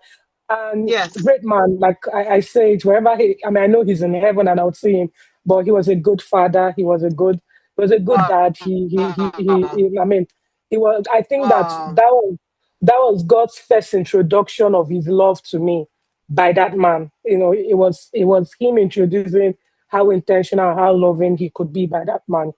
So yeah, fast forward. I think the week I was to go and write the post UTME or something like that, there was a bomb blast in Bayero University. At that time, I think this was Mhm. 2012, 2013. No, 2012. Yes, there was a bomb blast in Bayero University. So, and that I remember that morning, like my mom after the bomb blast, we all heard the news, and my mom came in around 6 a.m. the following morning after our prayer. So I went back into the room and she asked me, "Hey, are you sure you want to go?" I said, is it me or be is you? You guys decided I was going to go. So what's the share the experience of the bomb blast and everything? I think it got her scared. Our only child going to buy a beg, go, let's stay where you're very reachable. You understand? So if there's anything, I can come and grab you and we would run away because that's the peak. That was the peak of Boko Haram, the kidnappings and things like that within the northern region then. So fast forward to, that made me, I wasn't able to go to university that year because that was the only, I picked that school first and second choice. So I had to go and do a diploma course in law.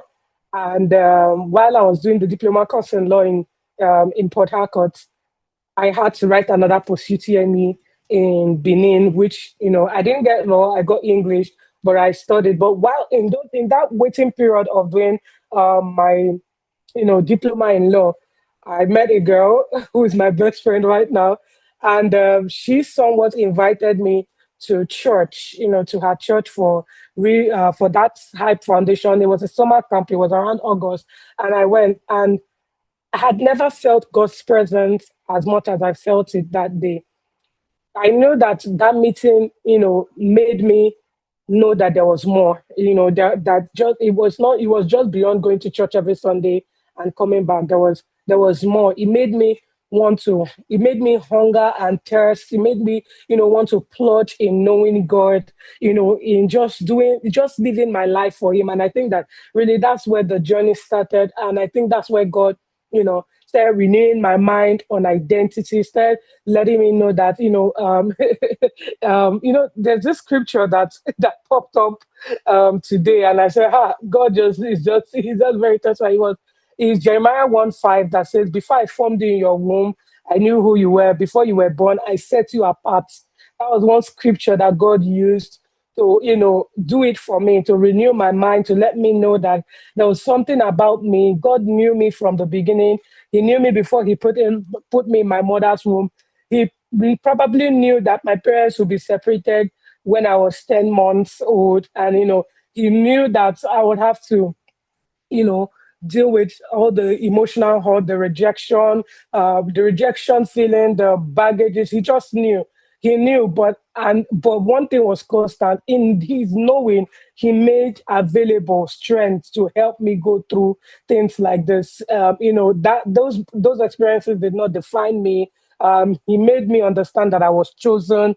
I was a royal priesthood, a holy nation, and God's special, possession, that He owns me. I'm just priceless. So that was, and I wouldn't say that that was the easiest part of it, but it was, after that, camp meeting that we went for, that's where the journey started. I wouldn't stand here and say, oh, immediately after that I snapped out of that, I knew who I was. And no, but it was a constant journey of discovering who I was in Christ, and who He has called me to be daily. I think for me, I find that just listening to you and that's what I like about the difference of your story and even Ada's story. What I say to people is, you see, it's different. Somebody would listen to Ada's story. Ada knew, oh, you know what, I'm going to this university even before, she didn't have to struggle to get into university. But your story is Mm, different because for you, it's almost like this is the university I was going to go, but something happened that then changed the entire mm, journey for you, and then you're almost like, why am I here? What is going on here? But I think that my next question to you is along the lines of no, all of this. Do you find that when you were in your 20s, because how old are you now? You're what, 20? 28. Okay, so you're 28. So you're still in your 20s. So your early Yes. 20s, by the time you finish university, your early 20s, what did those struggles, what difference did those struggles do to you? What difference Mm. did those struggles do to you? Um, so that's a very good question, and I thank you for, I think that what this section has been doing for me, especially when Gudo was speaking, was just reflecting again. So I think that first, I think almost similar experiences. I enjoyed school, uni days, but I found out that I had bleak like memory of, how would I put it, like I wasn't really deep into school. Let me put it that way. For some reason, I was in school, but when he asked me what happened, the only thing that I can remember very well about school was that I was very faithful in church. But I didn't like my English that I was studying. I didn't like it one bit. I wanted to switch to I wanted to switch to ENL. I'm sorry, I wanted to switch back to law. But for some reason, I was unable to. I don't want to start dragging Nigerian schooling system, but I had some challenges internally. Lecturers, this period where the lecturer would say, if I don't, you will not, things like that. So I had those challenges a lot. So I remember that I was going to meet my course advisor. Then, I want to switch. I want to switch. So in the process of that, because I was focused on going back to law, which I wanted to study, I wasn't really, really paying attention to my ENL as much as possible. So in the long run, I think upon graduation, I didn't finish at when my people would finish, like my mates were finishing. So that's another one. I felt, God, I've disgraced myself. I've disgraced my family. I've disgraced my mom. This woman is struggling to send me to school. And here I am. Here I am, not graduating when my mates were meant to graduate. And, but I thank God for that season, because it was just one semester I had to spend, which was the first semester. So I thank God really, because that also helped me, because the distractions of friends, things like that, I just let everything. It was just me, my book, and my God at that last semester that I was meant to finish. And immediately after that, I came back home, and there was this question: what will I do now? What am I meant to do now? But I remember that, thank God, that while I was serving, while I was doing every other thing in the university, I wasn't. Oh, Mrs. V has dropped off. Okay. I don't know, happiness. What do you think? Do I continue? Or I should wait for her to come out.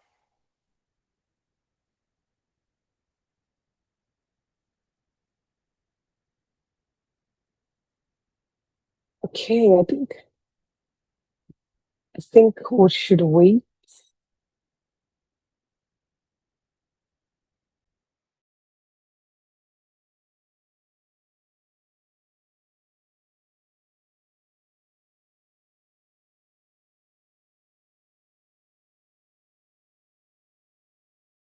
believe heaven crashes to earth. I've read the stories of all that you've done, parted the sea and set captives free. Never thought I'd be one. I am a living, breathing, walking testimony. I am the living proof of what the Lord has done. May call it crazy, but they can't take away my story. 'Cause I am a living, breathing, walking testimony. They said I wouldn't make it, that I should give up, but they didn't know that the God that I serve is more than enough. He can move mountains. He can make broken beautiful. Never run out of hope when I run to the God of miracles. I am a living, breathing, walking testimony. I am the living proof of what the Lord has done. May call it crazy, but they can't take away my story. 'Cause I am a living, breathing, walking testimony. Look what the Lord has done. Look what the Lord has done. Oh, the enemy did what he could, but the Lord has used it for good. Oh, look what the Lord has done. Oh, look what the Lord has done. When the thief tried to steal and destroy, the Lord gave me an anthem of joy. Yeah, I am a living, breathing, walking testimony. I am the living proof of what the Lord has done. May call it crazy, but they can't take away my story. Oh, 'cause I am a living, breathing, walking testimony. 'Cause I am a living, breathing, walking testimony.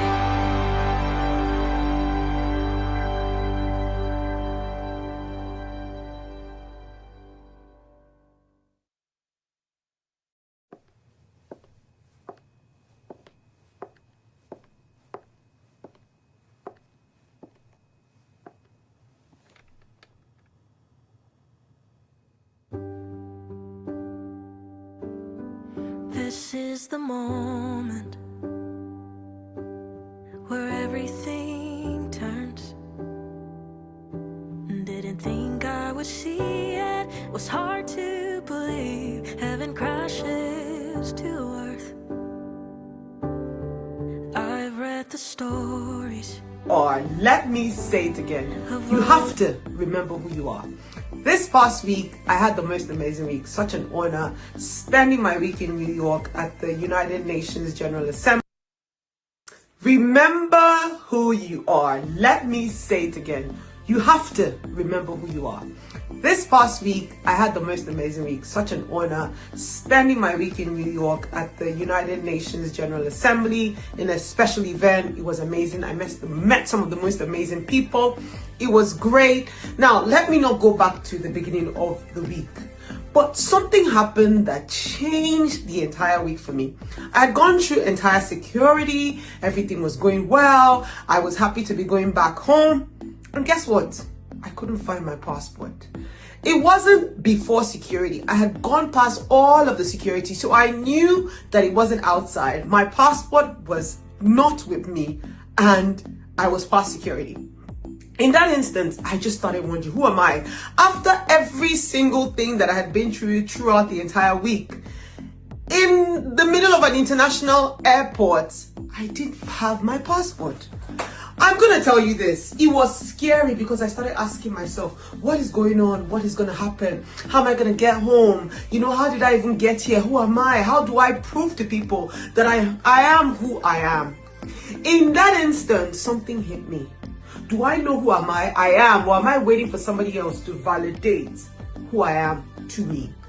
You know the funny part, a lot of us don't realize that in life, we're walking through life waiting for people's validations on who we are, without realizing that the real validation comes from within. Some of us need to go back to God in prayer. Some of us need to forget imposter syndrome and just be confident in your own skin. Life has too many challenges. Like me, stuck in the middle of an international airport. I had achieved so much faith and I didn't even know who I was. How was I going to prove my identity to people? The truth is, nobody else can tell you who you are but yourself. Nobody else can validate you but yourself.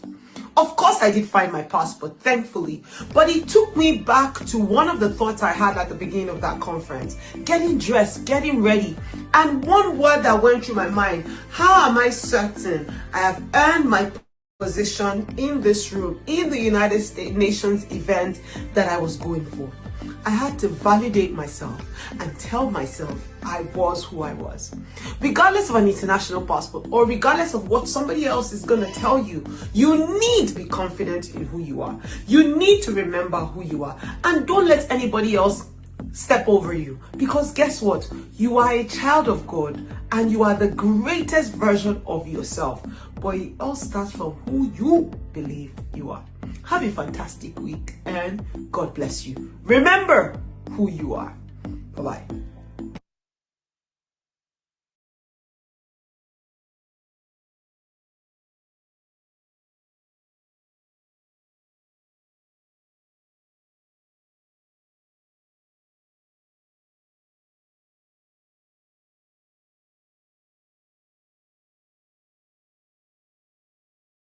That you've done,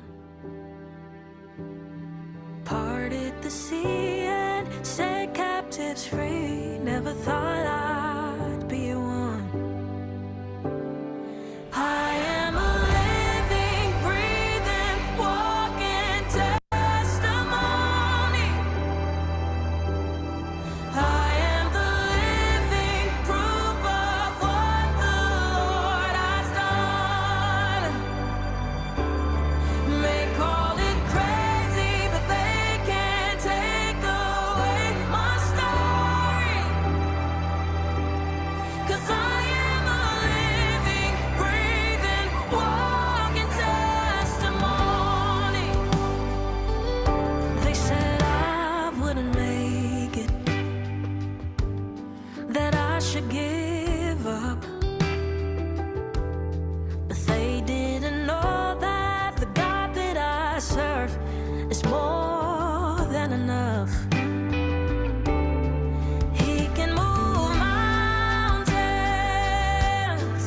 He can make broken beautiful. Never Let's talk about being grateful. I know it's a very general topic that everybody's always talking about. But let's talk about celebrating our hidden scars and those things that happen to us that we don't realize they're actually life-changing. We think it's just small. Yeah, I just overcame that one thing. Everybody does. No, not everybody overcomes the little big things that you overcome. So this past week, I recalled a significant experience that I had when I was 11. I have a very big scar on my right leg, on my right thigh. I got that scar because I had a very serious accident while I was in boarding school when I was 11. Back. No need for long details. Let us just say that incident was so severe that I remember that I had to be taken back home so I could recover. I could. Let me apologize to everybody. I don't know what happened, but I lost network for 5 minutes. But I think that we're really, really at the tail end, and I really need to apologize for that. I think you find that network just plays its own role in these things. In fact, I was trying to reconnect. Apologies to Era, apologies to Adam. I think we're at that tail end, but what I want to do really here is I think we have identified the most important things, which is the fact that everybody's story is different. And I have many questions to ask Era, the same questions I have to ask Ada. Everybody's story is different, whether you're, I mean, early life, you find that you have made mistakes, or things are not just playing out for you the way that you want it to play out.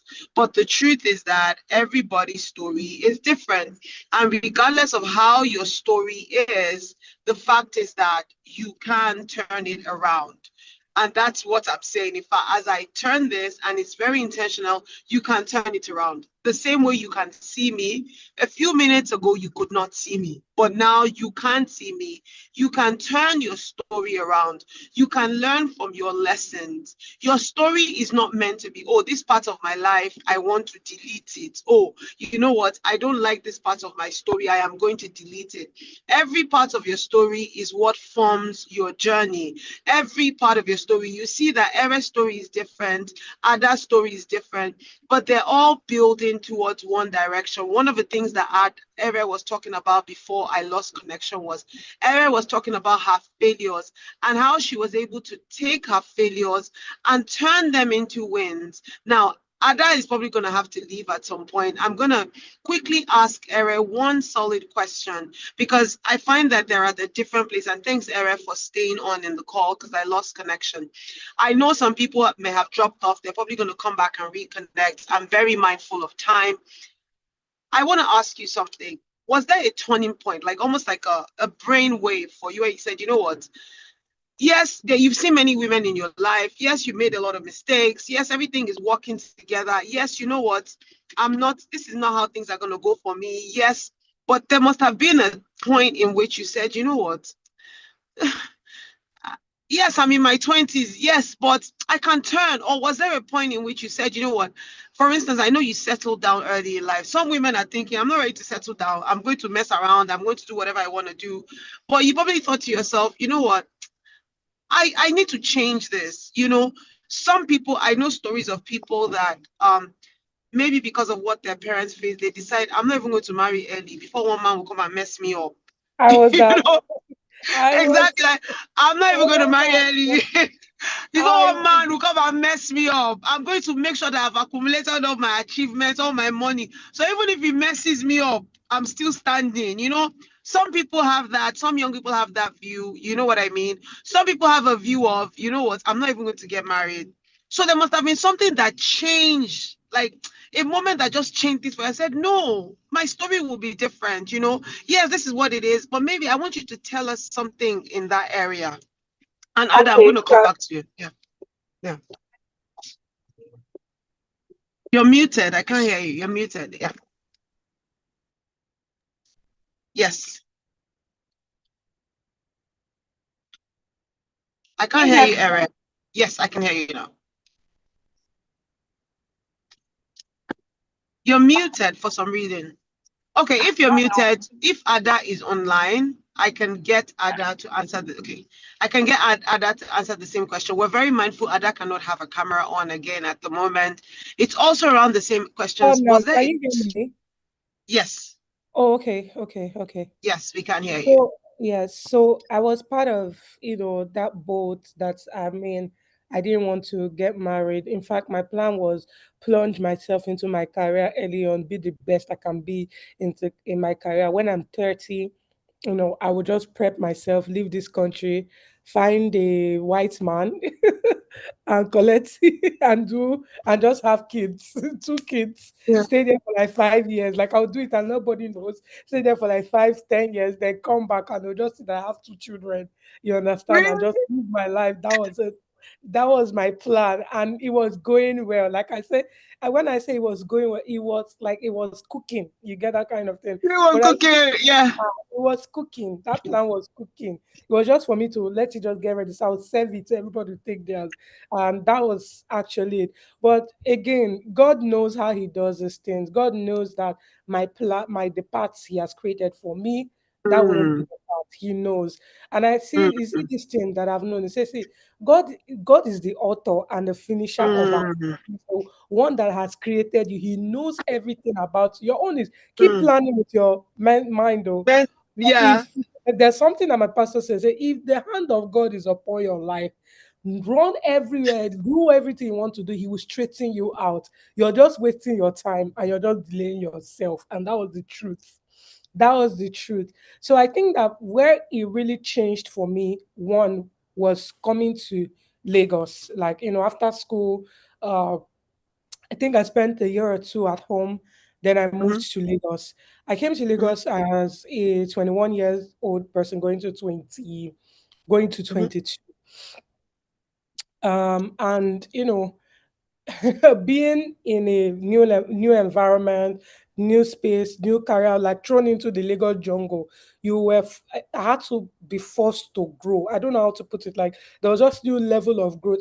Mind you, I grew very fast, largely because obviously growing with staying with my grandma and things like that. So I grew older very fast. women, yes. Yeah, so I had old mature woman sense too much. So, but staying in Lagos, started living, and again, when I came to Lagos, there were two things: no connection, no mommy, no Mm, daddy, no anybody to help me. And funny thing was that I had my step siblings in Lagos who were mm-hmm, doing okay. You get that kind of thing. I could have thought to stay with them, and but there was nothing. I suffered. I did not have accommodation at some point, so all those things. But there was one thing that was constant for me.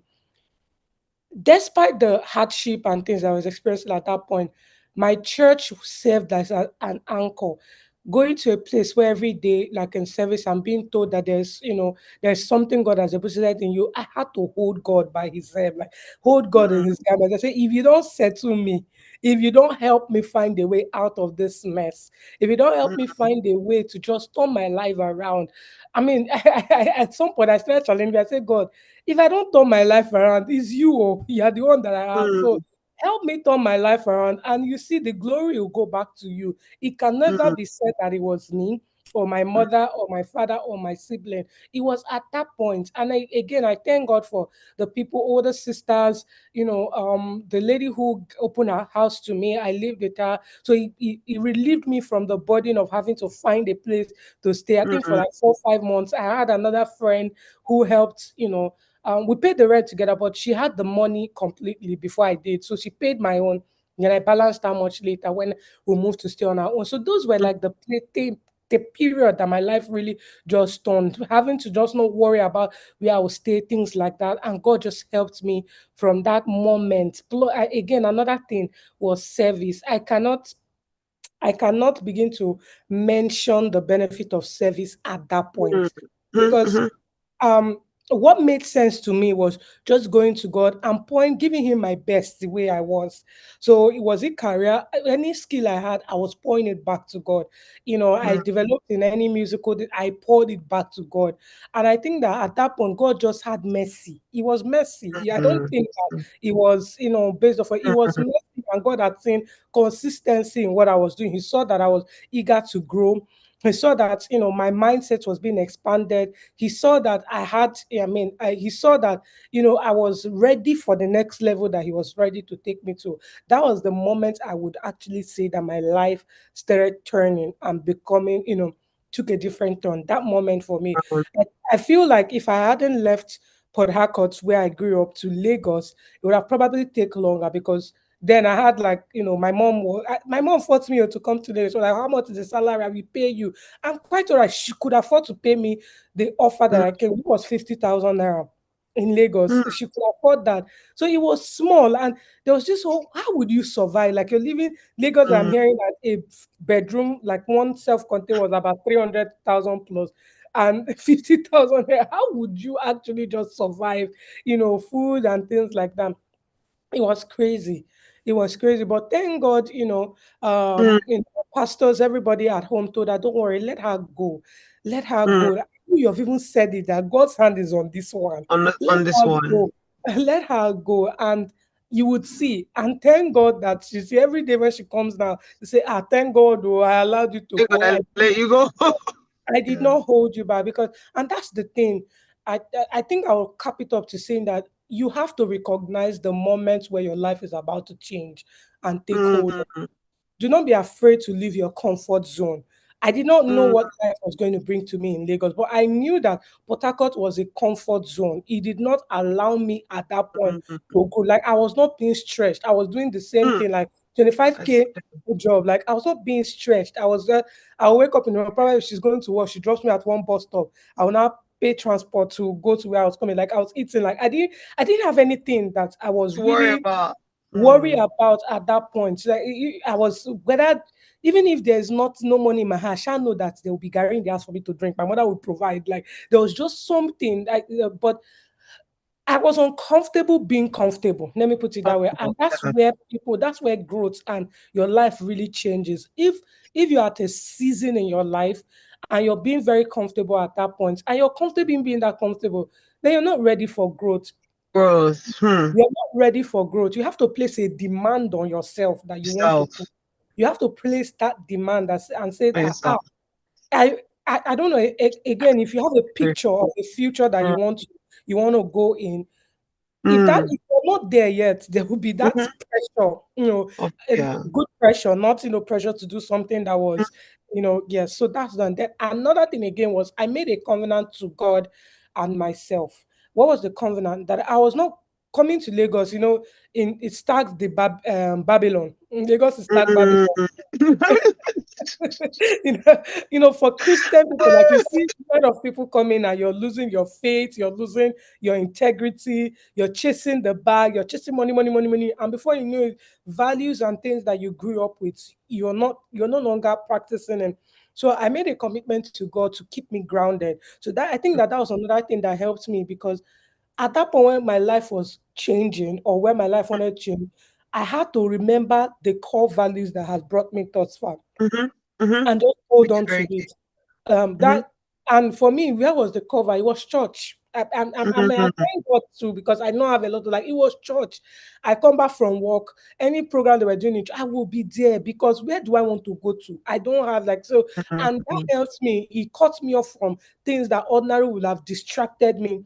From where I want to be, from who I want to be, and things like that. So I think that those were, that was the turning point for me, really, moving from Port Harcourt to Lagos was the turning point. But the things that I did, which was staying grounded, plunging into God, holding on to his garment, like if he leaves me, I will die, which is the truth. If he leave me today, I will die. That's the truth. So, and and knowing like as in being very sensitive to know that there was a change coming, my life needed to go to the next level. So those were the things, those were the signs and things that happened to us, the changing of my life. So that's Yeah. one. Yes, One. then I think. Yeah. secondly, Second. yeah, secondly, for marital part, because even as I moved to Lagos, I kept on still saying, I kept on telling myself that when it's time, I will just leave. So even when I said, God, I know I will do my best, obey you, not engage in things that will defile me or do anything. But Mhm, when the time comes, I will just sneak out of this community because I know that there will be people that will question me. My mm, pastors, why they will question me. I will just sneak out, say, oh, I'm relocating. And, by the time I go there, they'll come back. I'll just come back with them and to present their grandkids to them and say, "Welcome, accept them to the family." And nobody will do anything. That's the truth yeah. at that point. Yeah. But God worked on my mind, and it was in one service. It was in a women service, and it was a lady that she was just speaking, and she was saying, "Oh, she had to dealing with a hyperactive kid or something like that." But while she was speaking, what I was hearing in that meeting was that you have trusted me thus far. Why can't you trust me Mm, that I will give you good gifts, even down to this thing that you're afraid of? That was what I was mm, hearing. I remember that mm, I left that service, I cried. Oh my God. I said, no, like I cried so much, and it was a struggle. I cried so much, and mm, I didn't even know that I had those baggage because I started noticing that, like, that thing made me reflect. Man, like all through my relationship, I never had a relationship that exceeded 4 months because mm, I noticed that that thing affected me. So I was very impatient with the opposite sex. Like the moment you are showing me signs of mm, whatever, like things that ordinary that is like it's not a pattern, but the moment I just see one thing, I've gone. Like mm. I'm out. Like so I was Wow. pro ghosting. Like I'm out. Like there was you could not get me to stay. I just started noticing that. So like I've not had like any like a dating relationship with the opposite sex that lasted more than even if it lasted for more than 4 months. I had checked Mm, out for maybe the 2 months. I'm just staying there to fulfill all righteousness that there's mhm, somebody. mhm, mhm, You get mhm, that kind of mhm, thing. So that was it. God had to literally deliver me. I had to hand over that part of myself to God. And what he mm. led me on was like on a 2 years man fast. Let me put it out 2 years, like just Man, while you're yeah. on this journey with me, don't say yes to anybody. Don't even entertain friendships that is Anybody. leading yes to that area. Make everything platonic. And even when he called me out of it and said, okay, it's okay. Now I refused though, because I was still afraid. God Ah, had to not tell me that I have made the fear of, entering a wrong marriage an idol in my heart. So it would keep appearing, Erin. that fear Mm, will keep appearing and appearing and appearing. And I really mhm. thank God also for mentors, people. God, my husband, he suffered before he suffered. Lord. God, he suffered the scrutiny you had to go It's, through. God, he suffered. But again, I just really thank God for that deliverance because um he delivered me. That fear was there. And even sometimes, I'm not going to lie, even sometimes up till now, when something's happen, God, I beg, oh, we have it. But I just really want to thank God that I am married. Like, it was so bad that if I tell you that I did not, how ladies, so I picture myself walking down on the wedding. I've never had that picture of you never myself. had a picture. I don't like, when they say, what's your dream wedding? I never had a dream wedding. Dress. Like, whatever I had as my wedding was my dream wedding. Like as it was happening, that was the dream I was having. So I'd never like it took me months to even plan what I would wear. They like it nothing at all. It was how blank my mind was towards the concept of marriage. It was how Right, blank. yeah. It was how blank. Um, but I think what I like about what you said is everybody has a turning point, I mean, my turning, I mean, I have several turning points, but I like the fact that you picked on, key people in your life, key situations, key instances. Location is also a key turning point, they're just significant things that just make my life has to be different. You know what? I can change this story, the way I'm going to end up. Yes, it may have started like this, but the way I'm going to end up is going to be different. I don't even know if Ada can still speak, but I know everybody has a turning point. Just even knowing from Ada, I know that there have been instances where her career, she had probably thought, you know what? I'm going to keep working. I'm going to keep showing up. I'm going to keep showing up regardless of whatever it is. I am going to keep showing up and putting in my best. And Yeah, for somebody here that might be listening, there might be somebody here in their 20s thinking, I'm listening to, and I won't lie to you, there's so many nuggets that you girls have dropped yourself, Ada, and I feel so bad that I dropped off in the middle of the call. But there's so many nuggets. But somebody here is listening, and Ada, if you're here, send me a chat Oh if you're yes, still I'm able to here. I'm speak. here. So Okay, sorry. okay. I know you. It's It's just okay. I know that the you can't have. audio is funny where I But I am. know. Yes. Was there a turning point? Like just the question we're dealing with, and the question that someone had asked you before, where you just felt like, you know what, it can't just be like this now. Like something where you just thought, Or even, let me put it this way for you, and this is where it's probably different for you. I know that you've been on the train of some of your friends. So you just think, and this is where I say to people that you can't use your life to measure somebody else's life. The way somebody else's life is going is not the same as your own. You must just stay focused and say, this is my life. I'm going to build it until when everything aligns. So there are things you're probably still trusting God for. But there must have been a turning point for you when you're like, I'm not even going to worry about this anymore because I'm going to keep trusting. I'm going to keep building, or my work. I'm not going to worry about my work. This work, before you got this dream opportunity that you had, there were things that the job wasn't the way that you wanted it. I don't know if you get what I'm saying. Or even, for instance, you're building a business and it doesn't make sense. You're in your 20s, you're in your 30s. You're not there yet. Remember, I'm mindful of the fact that you guys are not there yet, but there is something that makes you to keep showing up. I was telling one of my, I've been running one of my companies now for like 8 years.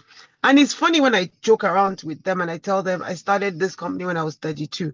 They're laughing and they're like, I'm sorry, but uh, do you think I've always been like a human being, like a 40-year-old woman being do you think I'll just be like this? And when some of them have worked with me for 6 years, some of them have worked with me, and they're like, it's true. You turned 40. That means you started this business when you're 32. I started another business when I was 29. And I'm like, where is the audacity of faith of young people these days? Is it that you people just don't have faith? You're not audacious enough to step out, or you're not audacious enough to believe in your dreams or to build a career. You're just there. Is there a turning point where you just say, what, I'm going to have the audacity to build a career. I'm going to have the audacity to trust God for what I do, whether my friends have this job or they don't have this job, or whether this person's own is different. Did you have a turning point at that? I don't know if I'm asking the question rightly.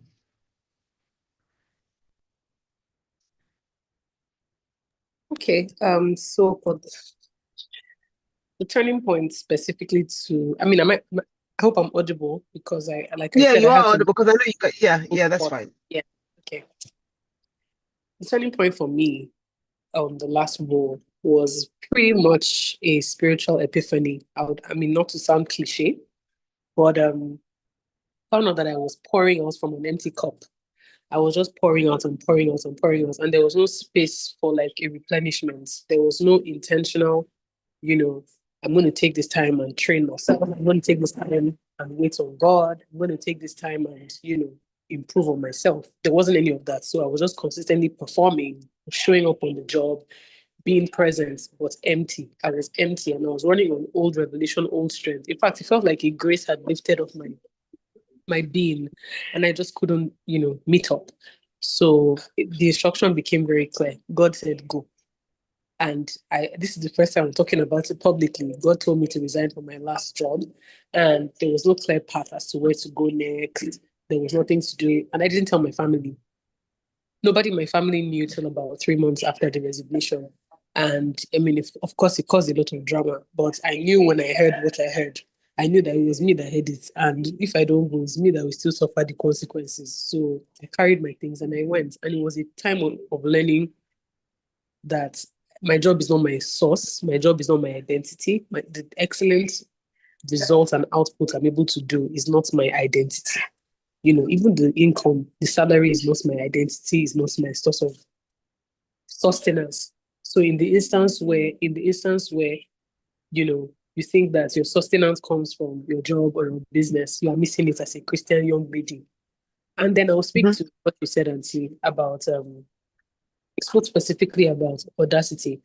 I beg to differ, at least in my own personal case. Sometimes not really audacity, it is even just finding courage and strength. Because there are times where you go out, in fact, you know how they say a righteous man falls falls 7 times, but either way, he stands up all those 7 times, right? Mhm. If there's no support of village or community around the righteous man, the third, the fourth, the fifth time, I can tell you it is the righteous man to get to the 7th time before they fall down. So I know I go back to my career journey. Before I got the job as an executive assistant, there was a time where I was struggling. I'm like, do I want to do business or do I want to do business and then work? And I was under so much pressure and I was applying to jobs. And I kid you not, I must have applied to 100 jobs at the time and nothing was coming. And my family is pretty okay. They need people to call. They were calling incallables, but Mm. the doors just did not open. And I fell into Open. Mm. proper depression. This was in 2021. Mm. Very few people knew about it. And it was like, why is this attack on my mind happening? Is it because I'm basing my identity on what looks good on paper? Do I want to look good to people that Mm. I have life all figured out? Or do I have it all figured out, Mm. but I'm under pressure to look a certain way to people, right? So the point is, Mm. community is what will help you around the tough times. Falling is going to Mm. happen. Mm. The normal Christian reaction when you hear you fall is, hey, God forbid, hey, it's going to happen. Mm. It's going to, Mm. it's going to, It's there's, going to happen. there's nothing any of us can do Mm. because the Bible has made the Mm. provision. In fact, the promise after the falling is that we will get up, but all of us are going to fall. We'll get up. And then We're that going to when you fall. fall, the right community is around you. I can never ever stop talking about first time that 2021 when I was having that career issue and I fell into depression. My friends called me one Mm. day. Oh, how are you doing? How are you? And I just laughed and I said something very off. I said, well, let me just say I'm fine so that it's not be as though I'm not grateful to God or something like that. And my friends red flagged it, Mm. bundled me into Mm. therapy. They registered me into very expensive therapy to make sure that I got Mm. out of that dark place. Mm. So that is why community is important. It's very easy to Mm. say, oh no, people are not striving, you're not hard enough, you need to go at it. It's one thing to it's one thing to fall Everybody's and laughing. then get up. It's another thing to actually be helped to get up. It's not Uh, easy. And mm, I can tell you that for free, for free, for free.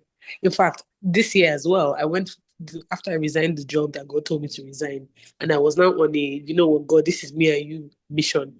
The week after that, my iPhone 15 that I had invested 1.3 million naira in because of content got stolen Life from ended. 1.3 million naira. I recently lost an iPhone 16. So it So pain, this like I know the pain, like is I just oh, resigned the job. So 2 weeks on, thank you, two thank you. weeks. My friend was the one that was with me when it happened, and held me through. And that will bring me to the whole praying about something. When you're praying about something, my friend Mm. knew that I was in a season where I was asked to leave a job. I had gotten Mm. robbed of phone, and I was waiting on God for stuff like marriage and all of that. My friend took me on a hand-holding journey of, you know what, we're going to pray for 40 days about the things that you are praying Mm. for.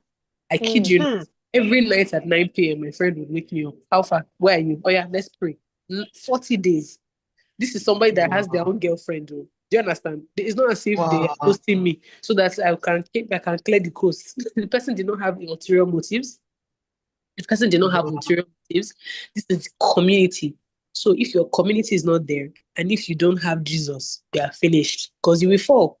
You need to get up, and you need help and encouragement and reminders that you can get up. You will fall. I don't think that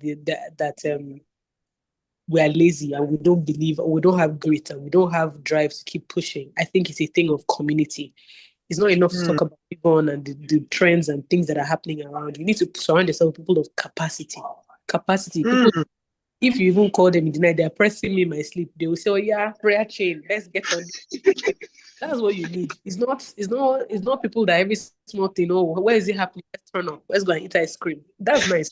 But me, I like ice cream. If you go on my Instagram page, I'm a foodie. I like to travel the world. The whole world knows that. But when it gets to it, when the sock, a bit the curtains close, and what is happening behind the scenes, do you understand? That is what matters. That's what will mm, drive what happens in your public space. So exactly. I hope I was able to answer the necessary Your questions. mother, you have over answered. I don't even know how to answer that. I mean, You have over. who resigns a job and they've made a 1.3 million naira investment less than 4 months prior to that time, and then they lose the investment. You I want to nearly go lost crazy. Like, seriously, you just was like, what my am I mind. going to I do? nearly lost my mind. I can Yeah. imagine. I can imagine. And everyone said she just lost a phone. So I can't Oh, even. But you know the thing, what the two of you are saying that is very important is, and I know I'm saying this before, I said it before, this generation is all about anybody block you, I block you, I block you, DM, I block you, I Block block who? you. But Auntie, that thing is necessary. You need to block some people that will give you bad advice. No, no, no, no. I won't lie to you.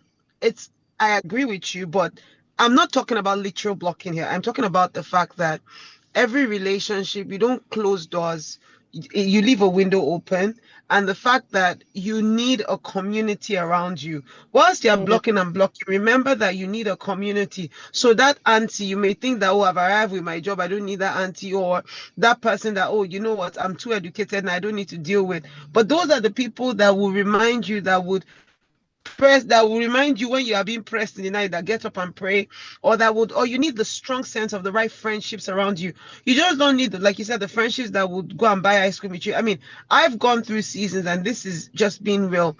I remember just middle of early when I was married, and just going through seasons of, when you're on trying to understand the whole married thing. And one of my aunties literally took it upon herself. And she said to me, "You're going to challenge your marriage. Oh, yeah, every day we're praying." And I'm like, "Auntie, I don't even want to pray. Let's tell you that I want to pray." And this is not even a blood auntie, and she's calling me. And I remember there was a time I spoke online about the power of affirmation. There Yeah. was a season where I was dealing with identity crisis. That same mentor of mine made me do confessions. She would give me a scripture to confess with every day for Wow. 30 days. If I missed that confession, she would make me do it the next day, will be 4 times a day. And guess what? That I'm telling you, she took it upon herself. And I was like, what's your own with me? You know how sometimes you just want to be happy, like you are sad and you are happy that you are sad. That kind of Leave feeling me, like let me wallow I'm in my depressed. sadness. Yeah, let me wallow. You even want to put on sad music to enjoy your Yeah, sadness. 100%. You know But what she'll I just mean? be there to But she pull was you like, out of that. she's like, but I don't want to leave you there. Get out of there. Like, why do you want to wallow in sadness? And that is the power of community and this generation. And the truth is, you won't always. Cracking. Yes, I think she's gone into a bad network access. Oh,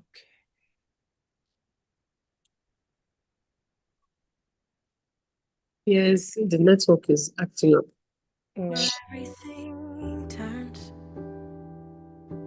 Didn't think I would see it. Was hard to believe. Heaven crashes to earth. I've read the stories of all that you've done.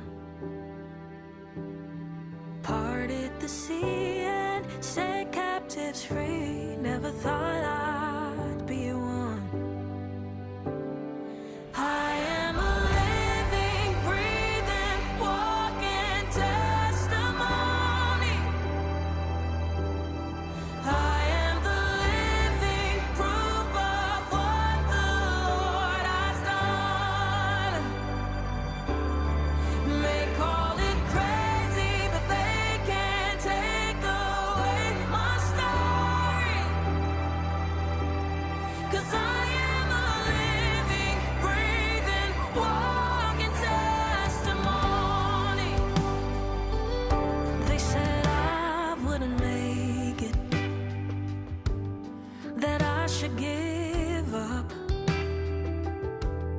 But they didn't know that the God that I serve is more than enough.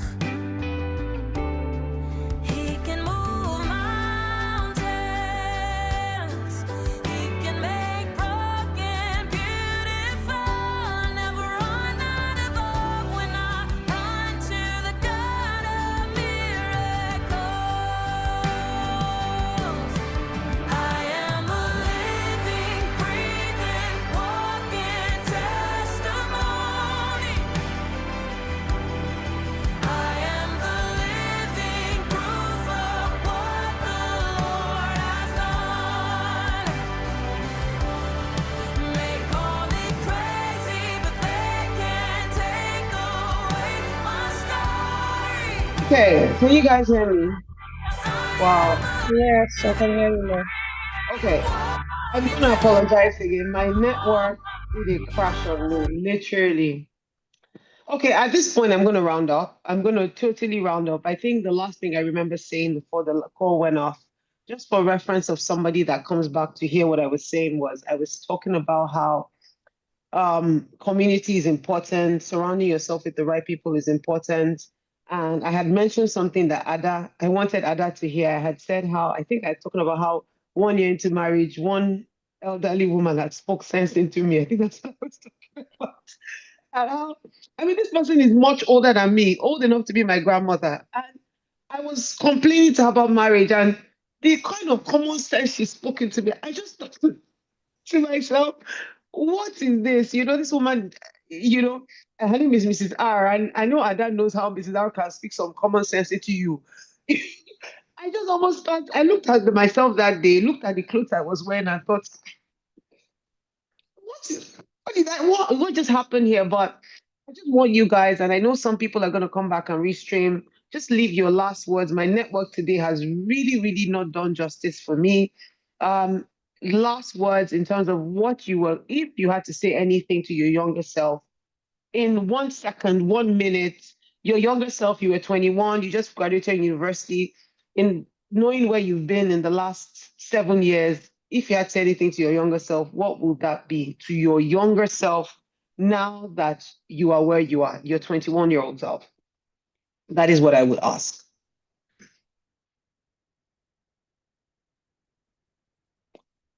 Okay, anyone can go first. Ada can go first. Eric can go first. And I hope you guys can hear me.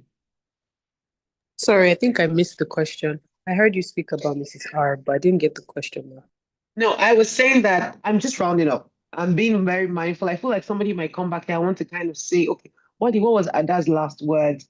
If you had to say anything to your 21-year-old self, anything, 1 minute, just to sweet talk your 21-year-old self into something to say, look, it's not that hard, it's not that serious. I know what I would say to my 21-year-old self. What if I had to say anything to my 21-year-old self? What I would say to my 21-year-old self would be, look, it's not that hard, it's not that simple. It's not that hard and it's not that simple. Have God and that's all you need.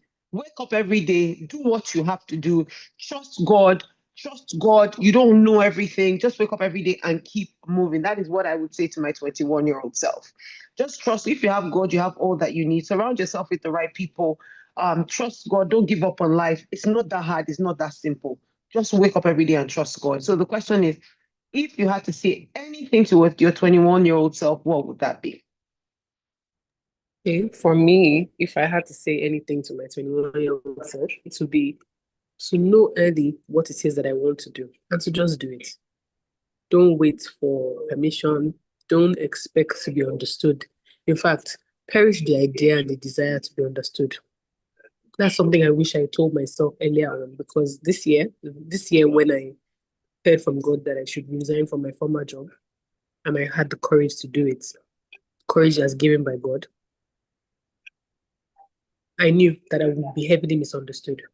And so everywhere I went, even when I would converse with certain adults and whatnot, I even felt sorry for them. Be like, "Ah, yeah, you will not understand. So there's no need, yeah. You're even, oh, see how stressed this person is that I'm not in a job. I was even feeling sorry for them because I knew what I had. I knew the grace had lifted. I knew the oil and the anointing. In fact, the shoes no longer fit. So there was no Hmm. seeing it. I'm the one in the shoe. I'm the one in the office. I'm the one in the position. Why are you not even going to now meet God that told you that? Shushu, did you tell this girl something? Mm-hmm. So long story short, expect to be misunderstood. Expect to be misunderstood. Just do Mm-hmm. your own thing as led by God. Do you as led by God. That's what I would have told or would tell my 21-year-old self. Yeah.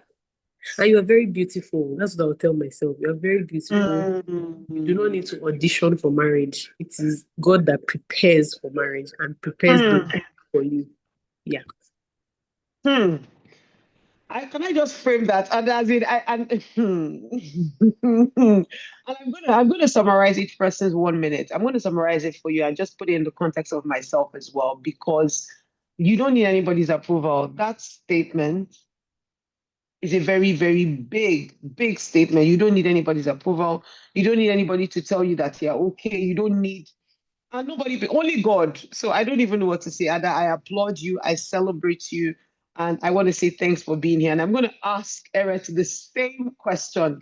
And as we close, one of the things I'm going to ask is the team is going to flash your LinkedIn profile, anybody that wants to connect with you. And never say, and I know you girls are one of those people that do the same. You're always up to mentoring. And please, for those of us that are always looking for mentors, remember, you don't need to see the person face to face. I have mentors that I've never met.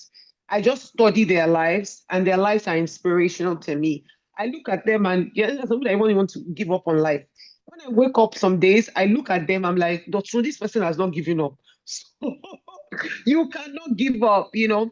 So when those days people connect with you, they feel free. We would put your social media online, LinkedIn. People can feel free to connect with you. But this is me putting you guys on the table to say, I know you're on your journey somewhere, but I celebrate your story so far. Thank you, ma'am. Eric, 1 minute. What would you tell your 21-year-old self? Oh God. I would tell my 20. Can I say I would tell my let's not go to 21. I think 21 is too close. I don't know if I would say 15-year-old self. I would tell my 15-year-old self that the family you come from or the family pattern that you had growing up does not define you. You understand that you're loved, you're chosen. That would be one. And I would also advise her to know who she is early on, go on the journey of self-discovery, have the right identity early. Then I would also let her know that she's going to be fine. You understand? Because I had, she's going to be fine. The chaos, the noise, outside noise won't get to her. She should just trust God and she's going to be fine. She's going to be fine.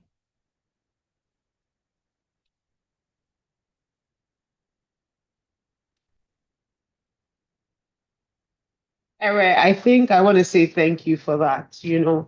And the truth is, when I say thank you, I mean thank you in every way because you are being real. Some people may say what you would say to your 21-year-old self.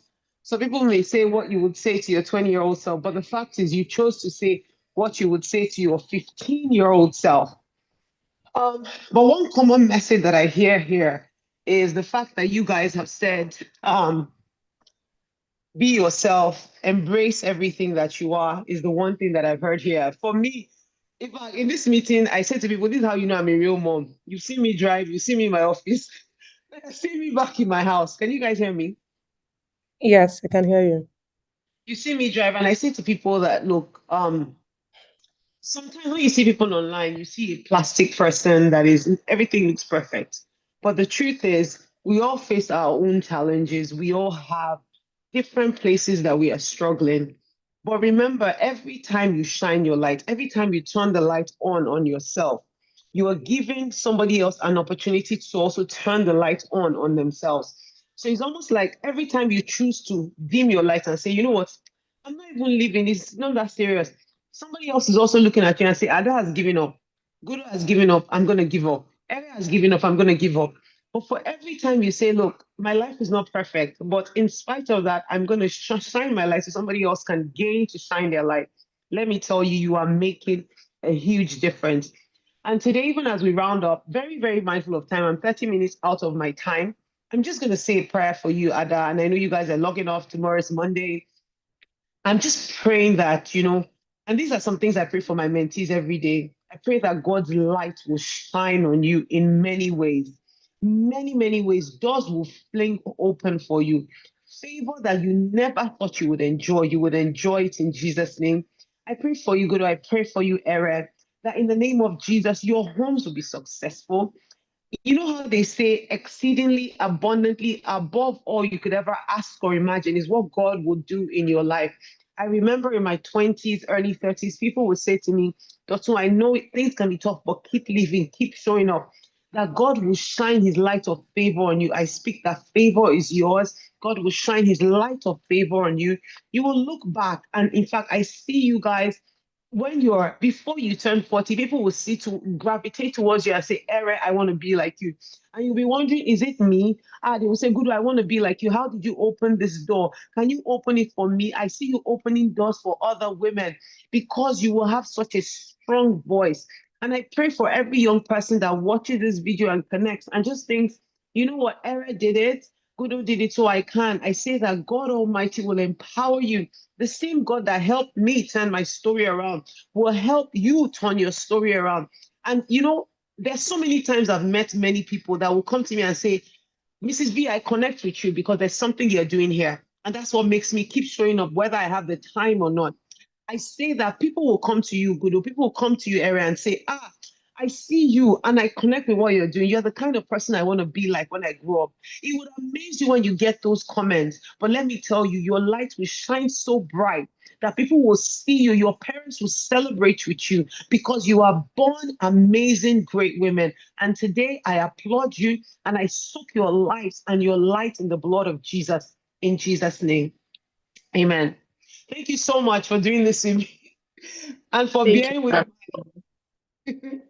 and it's funny. I know the both of you are in similar sectors. Just to say to the audience, the both of you I've never met, so I hope that the both of you can connect.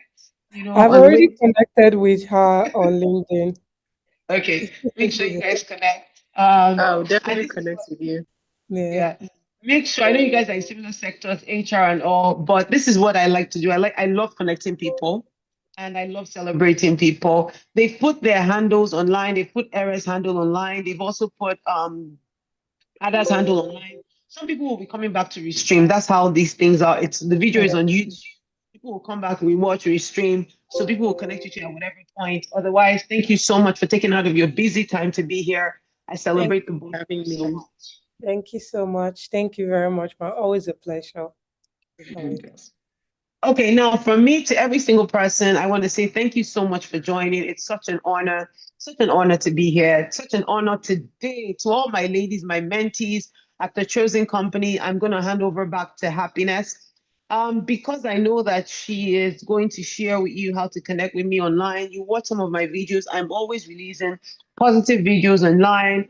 The truth is, my time may not allow it, but I always tell myself 1 minute a week, 2 minutes a week, no matter what I can do, just to keep inspiring somebody is what is most important to me.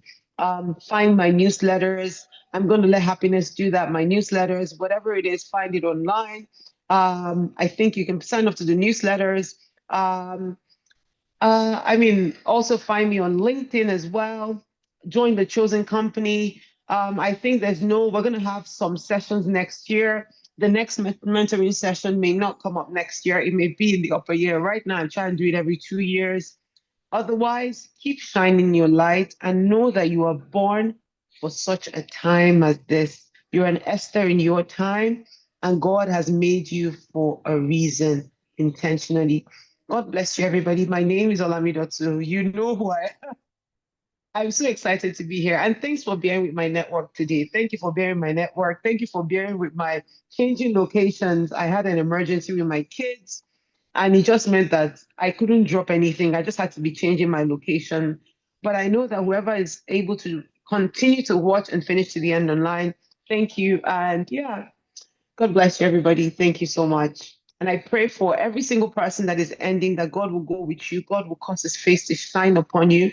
God's love will be on you. I soak you in the blood of Jesus. I soak you in the light of Jesus. I say, whatever struggle you're facing in this moment, God Almighty helps you. Help will rise up for you, and all your days are blessed in Jesus' name. Thank you, everybody. God bless you.